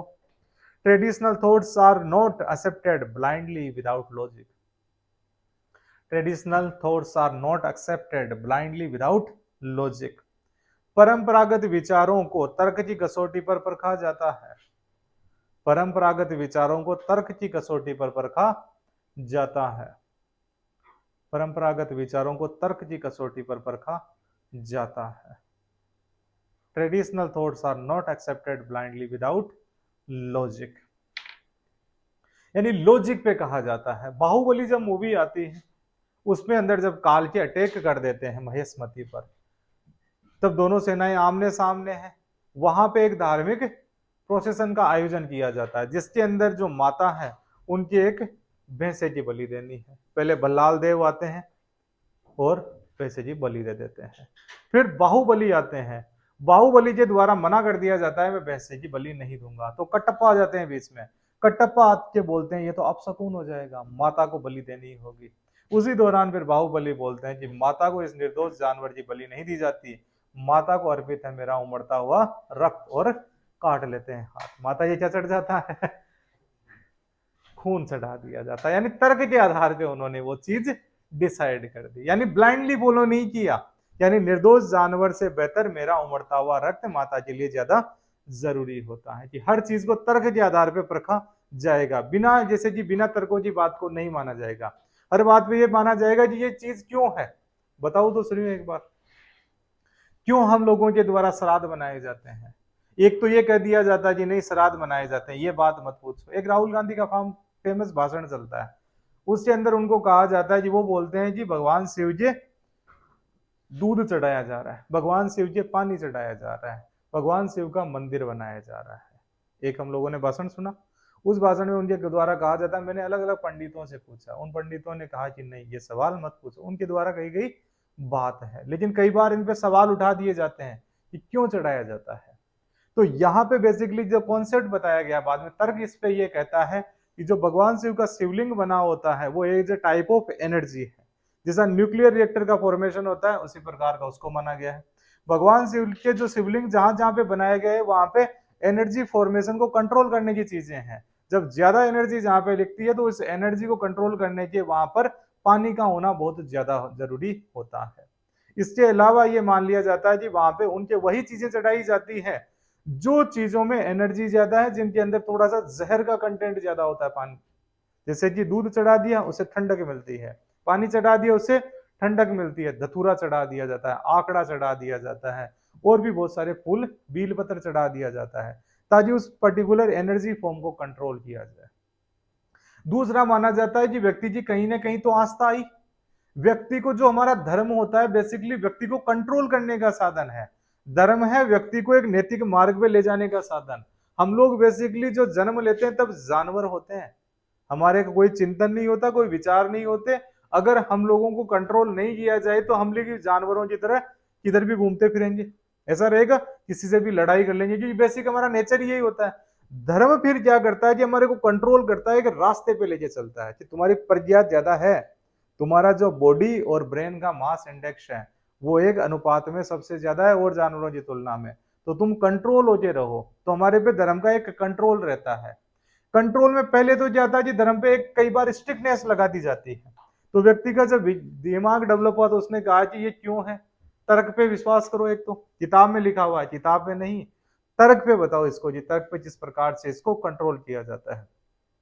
तब हमारे को तर्क प्रस्तुत किए जाते हैं कि क्यों मंदिर बनाए जाते हैं, कि व्यक्ति इथिकल रहे, उसके पास में एक डिसिप्लिन जगह तो है ना जी, वहां पे जाएगा। व्यक्ति के जब दिमाग डेवलप हो जाता है उसको मेडिटेशन की जरूरत होती है। कई बार व्यक्ति के द्वारा जो बातें अपने आसपास के लोगों को नहीं बताई जाती, वो खुद से बात करना चाहता है। जब वो मंदिर के अंदर जाता है या पूजा स्थल में जाता है तो उस दौरान वो ईश्वर से बात कर रहा होता है, तो उस दौरान खुद से बात कर रहा होता है, क्योंकि केवल उसी के द्वारा बोला जा रहा है, उसी के द्वारा सुना जा रहा है। यानी अल्टीमेटली हमारी आत्मा जिसमें नीत है, हम में नीत है, इसलिए मंदिर बनाए जाते हैं, इसलिए हमारे जो मूर्तियां बनाई जाती है। तो व्यक्ति के सामने जब तर्क आ जाता है, यानी कि अल्टीमेटली जो तुम धर्मनिरपेक्षीकरण की बात करते हो जी, मानव के भले की बात करते हो, वही तो धर्म के अंदर लिखा गया है। वह बात जान लेना ही क्या है, सेकुलराइजेशन है। आ गया समझ में? ब्लाइंडली नहीं है कि नहीं जाना है, नहीं मैंने कह दिया ना जाना है। क्यों जाना है? ताकि तू खुद से मुलाकात कर सके, अदरवाइज खुद से खुद की बात कर सके। ये भी तो है ना चीजें, खुद को बता कर सके। हम लोग जब मंदिर में जाते हैं कहते हैं भगवान में पास करा दियो, अब की बार आईएएस बना दो, आईएएस बना दो, बना दो, बना दो, बना दो। यानी हम लोग उस दौरान खुद को मोटिवेट कर रहे होते हैं कि मेरे को अपनी आवाज सुनाई दे कि बना दो। फिर हमारे को विश्वास होता है कि यार झुंझार दादो साहब अब की बना दे, रामदेव जी तो अब की बार बना देंगे, ओमिया जी तो अब की बार बना देंगे, यानी मैं बन जाऊंगा। यानी हम लोगों ने विश्वास किस पे किया है? जब हम लोग किसी पे विश्वास कर रहे होते हैं, कोई मूर्ति पे, तो खुद पे विश्वास कर रहे होते हैं कि हमारी जो बीमारी है उसको खाटू श्याम जी हर लेंगे, सालासर बालाजी हर लेंगे, मेहंदीपुर बालाजी के जाएंगे तो हमारे ये जो दिक्कत है वो खत्म हो जाएगी, नरहर पीठ के जाएंगे तो ये दिक्कत खत्म हो जाएगी। उस दौरान खुद से बात कर रहे होते हैं और खुद को मोटिवेट कर रहे होते हैं, तब ये सिस्टम बनाए जाते हैं। आए थोड़े बहुत समझ में? तब अपने लिए चीजें बनाई जाती है। बेसिकली हमारे को किसी भी मूर्ति में, किसी भी किताब में, किसी भी विचार में जब हमारा विश्वास अर्पित होता है, मतलब हम लोग खुद पे विश्वास कर रहे हैं। हमारे द्वारा नकार दिया जाना मतलब हम लोग खुद को नकार रहे होते हैं। हम लोग बोलते हैं ना कि 11 रुपया को प्रसाद चढ़ा देगा, यानी 11 रुपए का प्रसाद चढ़ाते हैं, हमारे मोटिवेशन आता है यार थोड़ा सा पढ़ लूं, क्या पता जी हमारे को भगवान मदद कर दे। तो ऐसा भी तो रहता है ना। उस दौरान हम लोग 5-6 सवाल पढ़ लेते हैं, कई बार एग्जाम में वही आ जाते हैं, हम पास हो जाते हैं। फिर क्या तो भगवान जी स्वामणी है पक्की, नहीं है जी इस बार 11 रुपए का नहीं 101 रुपए के पेड़े चढ़ाऊंगा, यानी हमारा और ज्यादा बिलीव हो जाता है। इसलिए हमारे लिए बनाई जाती है। तो ब्लाइंडली रिजेक्ट नहीं कर सकते। ये वैसा विश्वास डेवलप होना धर्मनिरपेक्षीकरण है, रिजेक्शन धर्मनिरपेक्षीकरण नहीं है। रिजेक्शन के अंदर तो आप खुद पे विश्वास खत्म कर रहे हो। आई समझ में? कोई कंफ्यूजन नहीं है? लिखो फिर नेक्स्ट। यानी परंपरागत विचारों को हम लोगों ने तर्क के आधार पे मान लिया। अल्टीमेटली फायदा किसका करना है? खुद का ही। जो बात करने आ रहे हैं कि मानव की बात करो, तो मानव की बात ही तो हो रही है मंदिर में, खुद से खुद का मिलन हो रहा है। और किस कहां पे होगा उसका मिलन? अदरवाइज तो दूसरों से मिलेगा। ठीक है, नेक्स्ट लिखो फिर। जीवन की समस्याओं के समाधान का मार्ग विज्ञान व तकनीकी पर। जीवन की समस्याओं के समाधान का मार्ग विज्ञान व तकनीक पर। 5 जीवन की समस्याओं का समाधान विज्ञान और तकनीक पर। धर्म के मार्ग से दूरी। जीवन की जो समस्याएं होती हैं उनका समाधान हम धर्म में नहीं खोज रहे, अब विज्ञान और तकनीक में खोज रहे हैं। लिखो, path of science and technology, path of science and technology for solution of life, path of science and technology for solution of life problem, for life problem, renouncing path of religion। लिख लिया था? जीवन की समस्याओं का समाधान, जीवन की समस्याओं के समाधान का मार्ग विज्ञान और तकनीक में, धर्म के मार्ग से दूरी। Path of science and technology for solution of life problems, renouncing path of religion. अब जीवन की समस्याएं क्या है?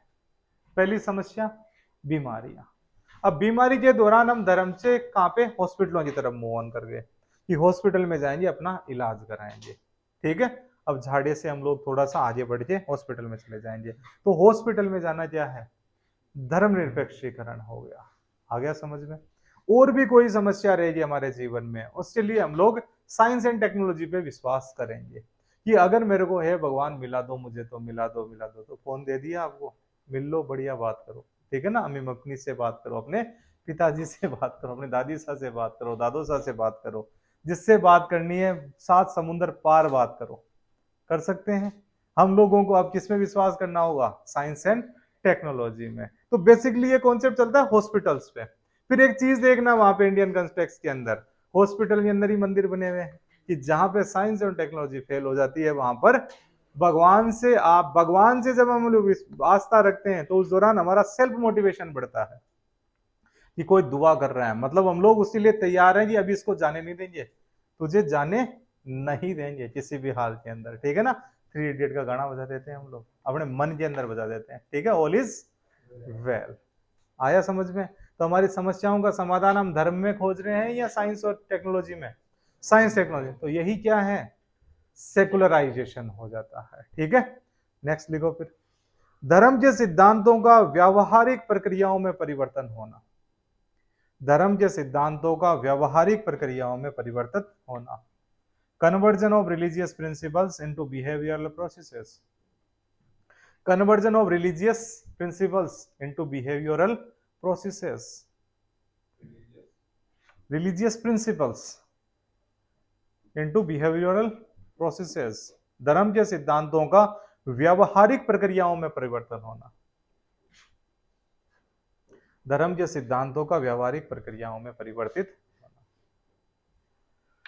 ये अब हमारे जो भी धर्म के सिद्धांत है उनको व्यावहारिकता में लेंगे, जैसे हम लोगों ने पहले भी डिस्कस किया कि अब श्री राम की जो रामायण है उसको हम व्यवहारिकता में लेंगे कि हमारे व्यवहार में कैसे काम आ सकती है, कि किस प्रकार से, जैसे कि हम लोग बात करते हैं अबोलिशन ऑफ अनटचेबिलिटी, भगवान श्री राम ने तो उस जमाने में शुरू कर दी थी इसका अबोलिशन, ठीक है। निषाद राज उनके खास दोस्त हैं, सबरी ने उनको झूठे बेर खिलाए, यानी साथ में खाना, किसी प्रकार का जो फूड डिस्क्रिमिनेशन है वो नहीं हो रहा, यानी अपना दुश्मन है उस दुश्मन का भी ज्ञान है, उसको भी अपने को लेना है। जब रावण की डेथ हो रही है, मरणासन आसन मृत्यु पर है, तो अपने भ्राता लक्ष्मण को भेजते हैं, लक्ष्मण को समझ नहीं पाते तो खुद जाते हैं और ज्ञान लेके आते हैं, तो कैसे राम राज्य बनाया जाता है। गीता का जो ज्ञान है वो हमारे को व्यवहारिकता में अपनाना होगा, महाभारत का ज्ञान व्यवहारिकता में अपनाना होगा, वेद हैं उनको व्यवहारिकता में अपनाना होगा।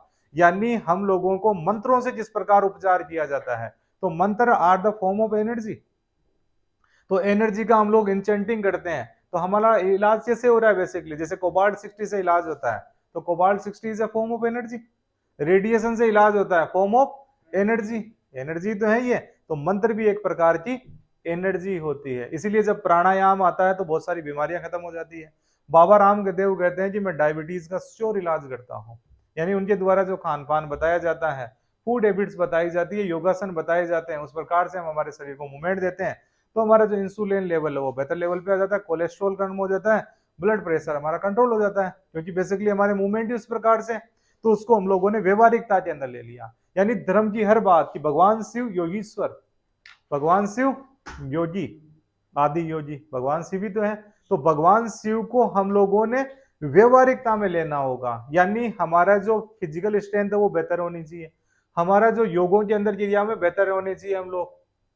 भगवान शिव उस चीज का प्रतीक है कि अगर आपके द्वारा कुछ उल्टा सीधा खा भी लिया जाता है, अगर आप योग क्रियाओं के अंदर प्रवीण हो, if you have acumen in the yoga skills, then there will be nothing to worry, यानी आपको किसी भी चीज की चिंता करने की जरूरत नहीं है, आपके फूड पॉइजनिंग नहीं होगी, वो चीज केवल गले तक अटकेगी, आपके इसोफेगस, आपके स्टमक, आपके जो ड्यूडेनम, जेजुनम, इलियम, कोलोन्स पे कोई सी प्रकार का इफेक्ट नहीं आएगा। ये जहर है, हम लोगों को कहा जाता है ना कि जहर खा रहे हो तुम लोग, तो भगवान शिव ने तो यहीं पे अटका लिया।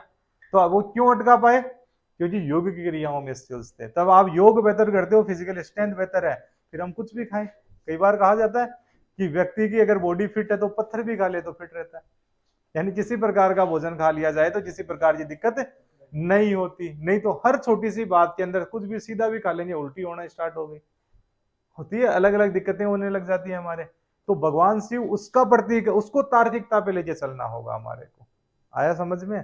तो हम लोग ब्लाइंडली फॉलो नहीं कर रहे हैं, हम लोग तार्किकता पे, तो हमारा बेसिकली धर्म तो है ही तार्किकता पे आधारित, वो तर्क की बातें करता है। तो हमारे को धर्मनिरपेक्षीकरण में बीच में दिक्कत क्या आई, कर्म कांड, ये कुछ चीजें, यानी हम लोगों को बता दिया गया था ऐसा होता है तुम ऐसा मानो, यानी हर व्यक्ति तो किताब पढ़ लो और उस किताब का इंटरप्रिटेशन कर लो, आपको समझ में आ जाएगा कि क्या वास्तविकता है क्या गलत है। आया? ये लक्षण किसके थे, धर्मनिरपेक्षीकरण के। अब लिखो, धर्मनिरपेक्षीकरण का उद्भव, ओरिजिन, अब पता लगेगा जी इसमें हमारे थोड़ा सा क्या क्या बातें हैं। ओरिजिन ऑफ सेकुलराइजेशन, धर्मनिरपेक्षीकरण का उद्भव, ओरिजिन। इसका ओरिजिन इंडिया में नहीं हुआ, ओरिजिन होता है यूरोप में। यूरोप में कब होता है? जब यूरोप के अंदर दैनिक जीवन में चर्च का प्रभाव कम होने लग जाता है। लिखो पहला पॉइंट, यूरोप के दैनिक जीवन में चर्च के प्रभाव का क्षय होना। यूरोप के दैनिक जीवन में चर्च के प्रभाव का क्षय होना, डिटीरियोरेशन, डिटीरियोरेशन देख लो जी।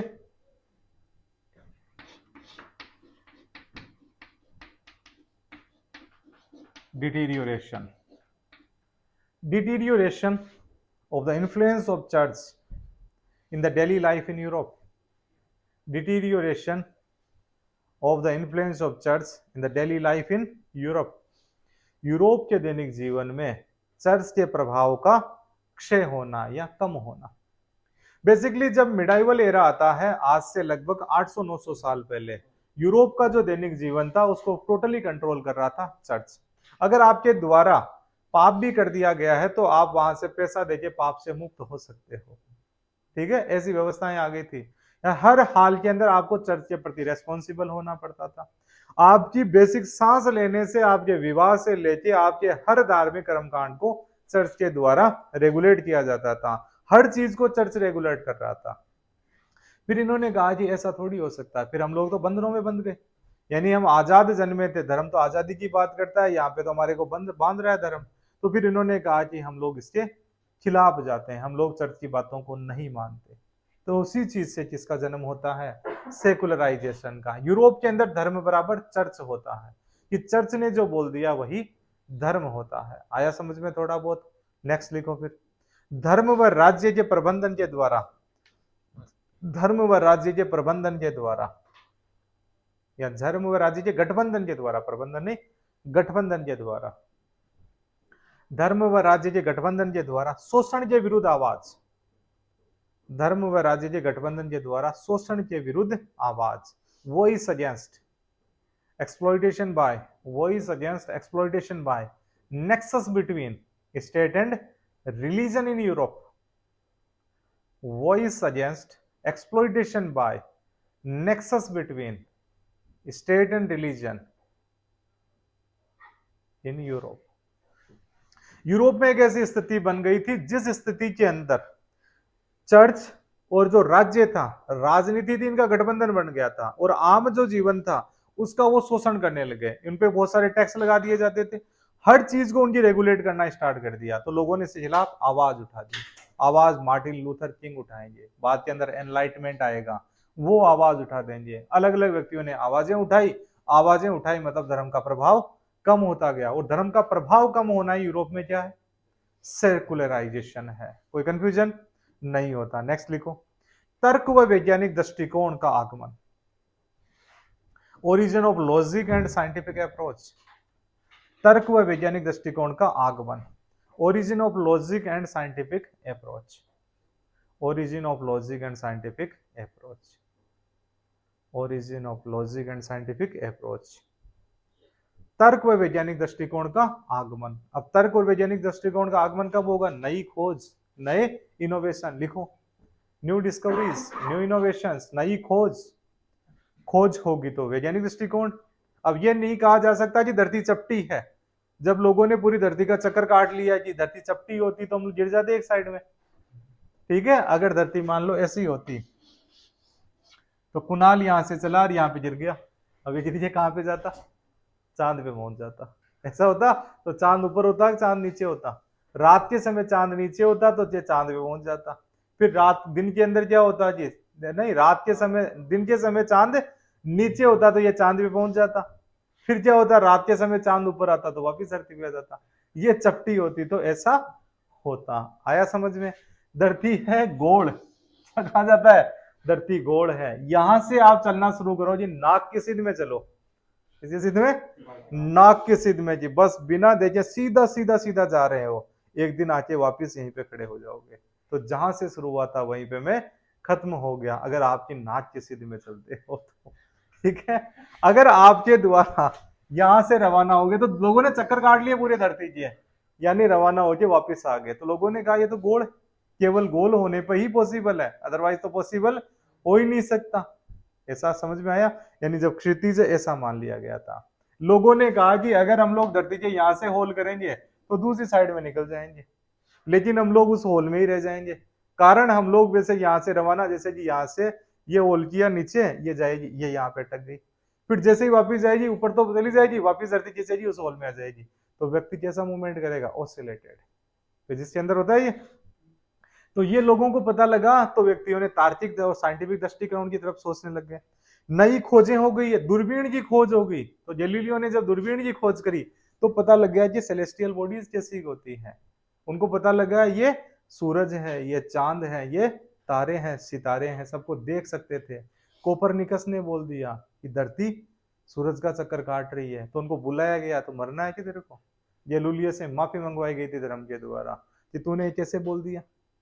यानी कि उस दौरान बहुत सारी खोज हुई। न्यूटन के द्वारा कहा गया सेब गिरता है धरती खींचती है, तो उनके सामने धरती के बहुत सारे विवाद खड़े हो गए थे। उन्होंने कहा there is equal and opposite action reaction of every action, उसका विरोध शुरू हो गया था। लॉ ऑफ इनर्शिया का विरोध शुरू हो गया था कि अगर आप, लॉ ऑफ इनर्शिया होता है, एक हम लोग आगे बढ़ते, घोड़े से हम लोग आगे क्यों गिर जाते हैं, गाड़ी में एकदम से ब्रेक लगाते हैं, कांच से बाहर क्यों निकल जाते हैं?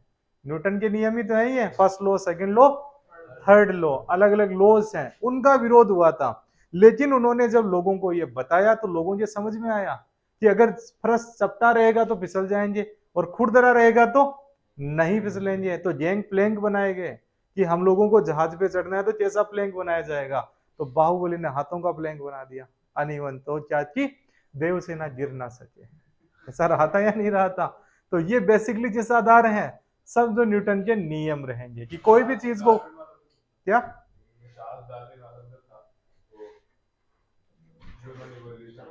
हाँ, जैसे survival of the fittest, Charles Darwin ने ये बात बताई कि वही फिट जो वही सर्वाइव करेगा जो फिट रहेगा। हमारे एक दूसरा कहा था थ्योरी ऑफ अडाप्टेशन, अडाप्ट कौन कर पाएगा चीजें। जैसे कि हमारी बहुत सारी चीजें लेमार्क ने कहा है, जैसे कि हमारी अपेंडिक्स है, कई बार दर्द उठता है, ये धीरे धीरे हमारे काम की नहीं रही क्योंकि हम लोग घास फूस नहीं खाते। ये गाजर मूली कई लोग बोल देते हैं घास फूस होता है पालक, लेकिन घास फूस नहीं है, हम चरने थोड़ी जाते हैं। कोई गया जी घास घास सर जाते हैं, नहीं सर जाए ना, यानी हम लोगों की अपेंडिक्स की जरूरत ही नहीं, वो घास सर जाते, सेलुलोज होता, अपेंडिक्स की जरूरत पड़ती, लेकिन उनकी जरूरत ही नहीं है, तो हमारे वो काम का ही नहीं रहा। अडाप्टेशन, हम लोग भी पहले हम ऐसे थे, हम इरेक्टेड हो गए, हम लोग सीधे हो गए, अडाप्टेशन है थ्योरी। यानी जो चीज हमारे काम की नहीं रहती वो धीरे धीरे गायब हो जाती है। जैसे हमारी पूंछ गायब हो गई, पूंछ नहीं है, हमारा जो पाबा है ऐसा बन गया। पहले हम लोग ऐसे चला करते थे, बंदर जैसा पाबा हुआ करता था, आजकल हमारा अंगूठा थोड़ा सा एक्टिवेट हो गया, क्योंकि ज्यादातर काम कैसे होते हैं, अंगूठे से। थ्योरी ऑफ अडाप्टेशन, आजकल हमारा हाइट कम होती जा रही है, ये मोटा होता जा रही है, धीरे धीरे आने वाली पीढ़ियों में हम धीरे धीरे नीचे की तरफ जाते जाएंगे और हमारा ये सर बढ़ता जाएगा, और इस सर के आसपास जो भी चीजें हैं वो गायब होती जा रही है, बाल उड़ते जाएंगे धीरे धीरे। आज यहाँ से उड़ना चालू है और बाद में धीरे धीरे ये जो बाल हैं ये भी गायब हो जाएंगे। पुराने जमाने में हमारे यहाँ पे बॉडी में खूब सारे बाल हुआ करते थे, धीरे धीरे गायब हो रहे हैं। कारण क्या है? Theory of adaptation. तो हर जानवर के साथ में दिक्कत रहती है, जो अडाप्ट कर लेता है वो धरती पे सर्वाइव कर पाता है, जो अडाप्ट नहीं कर पाता वो सरसाई नहीं कर पाता। जैसे ऐसी अलग अलग बीमारियां आती है, कोरोना आया, जो अडाप्ट कर गए जिससे कोरोना, आज भी बहुत सारे लोगों के कोरोना होगा अंदर, अडाप्ट कर रहे हैं कि कोरोना साथ में घूम रहा है, वो भी अडाप्ट हो गए उसके साथ में कि तू भी रह ले, थोड़ी सी जगह रहना है तेरे को, फिर एक दिन तेरे को बाहर निकाल देंगे हम लोग। अडाप्ट नहीं हुआ उसको कोरोना ले गया अपने साथ में, है या नहीं है? Theory of adaptation. लिखो पुनर्जागरण। नेक्स्ट है रिनेशा, रिनेशंस, रिनेशा लिखूं, रिनेशंस, रिनेशा यानी पुनर्जागरण। पुनर्जागरण, पुनर्जागरण का मतलब है कि हमारा जो प्राचीन रोमन साहित्य है, ग्रीन साहित्य, रोमन साम्राज्य, ग्रीक साम्राज्य, उसी तरफ देखेंगे और वो कितने सारे जागरूक व्यक्ति थे। एरिस्टोटल ने क्या लिखा, सोक्रेटिस ने क्या लिखा, प्लूटो ने क्या लिखा, सोफिस्ट क्या सोचा करते थे, अलग अलग जो व्यक्ति थे पुराने जमाने के, वो ये क्या क्या सोचे थे, उस प्रकार से जाएंगे। हम लोग ब्लाइंडली चीजों को फॉलो नहीं करेंगे, हम वापिस जाएंगे कि हमारा रोमन साम्राज्य इतना आगे था, हमारा आर्किटेक्चर इतना बड़ा हुआ था, हमारी पेंटिंग इतनी आगे थी, म्यूजिक इतना आगे था, उसी अनुसार हम लोग भी आगे जाएंगे।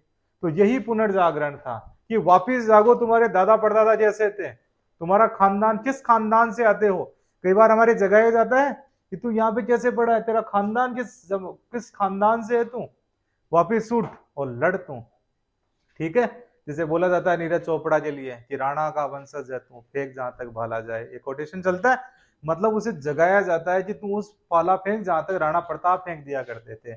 वैसा ही यूरोपियन के लिए पुनर्जागरण था कि दुनिया के अंदर तुम्हारा राज हुआ करता था और तुम कितने ब्लाइंडली कहां पर पहुंच गए। तो अब वापिस तुम्हारे आर्किटेक्चर को, स्थापत्य कला को आगे बढ़ाओ, पेंटिंग्स को आगे बढ़ाओ।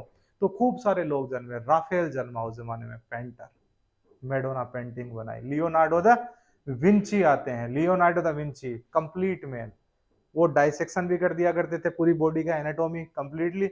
उसके अलावा पेंटर भी थे, एक पेंटिंग बनाई जिसका नाम है Mona Lisa, Mona Lisa, Leonardo the last supper, अलग अलग चीजें बनाई उन्होंने। साहित्य लिखा गया, राइटअप्स लिखे गए, यानी दांते ने क्या लिखा दिया, द डिवाइन कॉमेडी लिखी, अलग अलग की, हमारे जैसे कॉमेडी, हमारे नरक का जो हमारा गरुड़ पुराण है वैसे डिवाइन कॉमेडी भी है।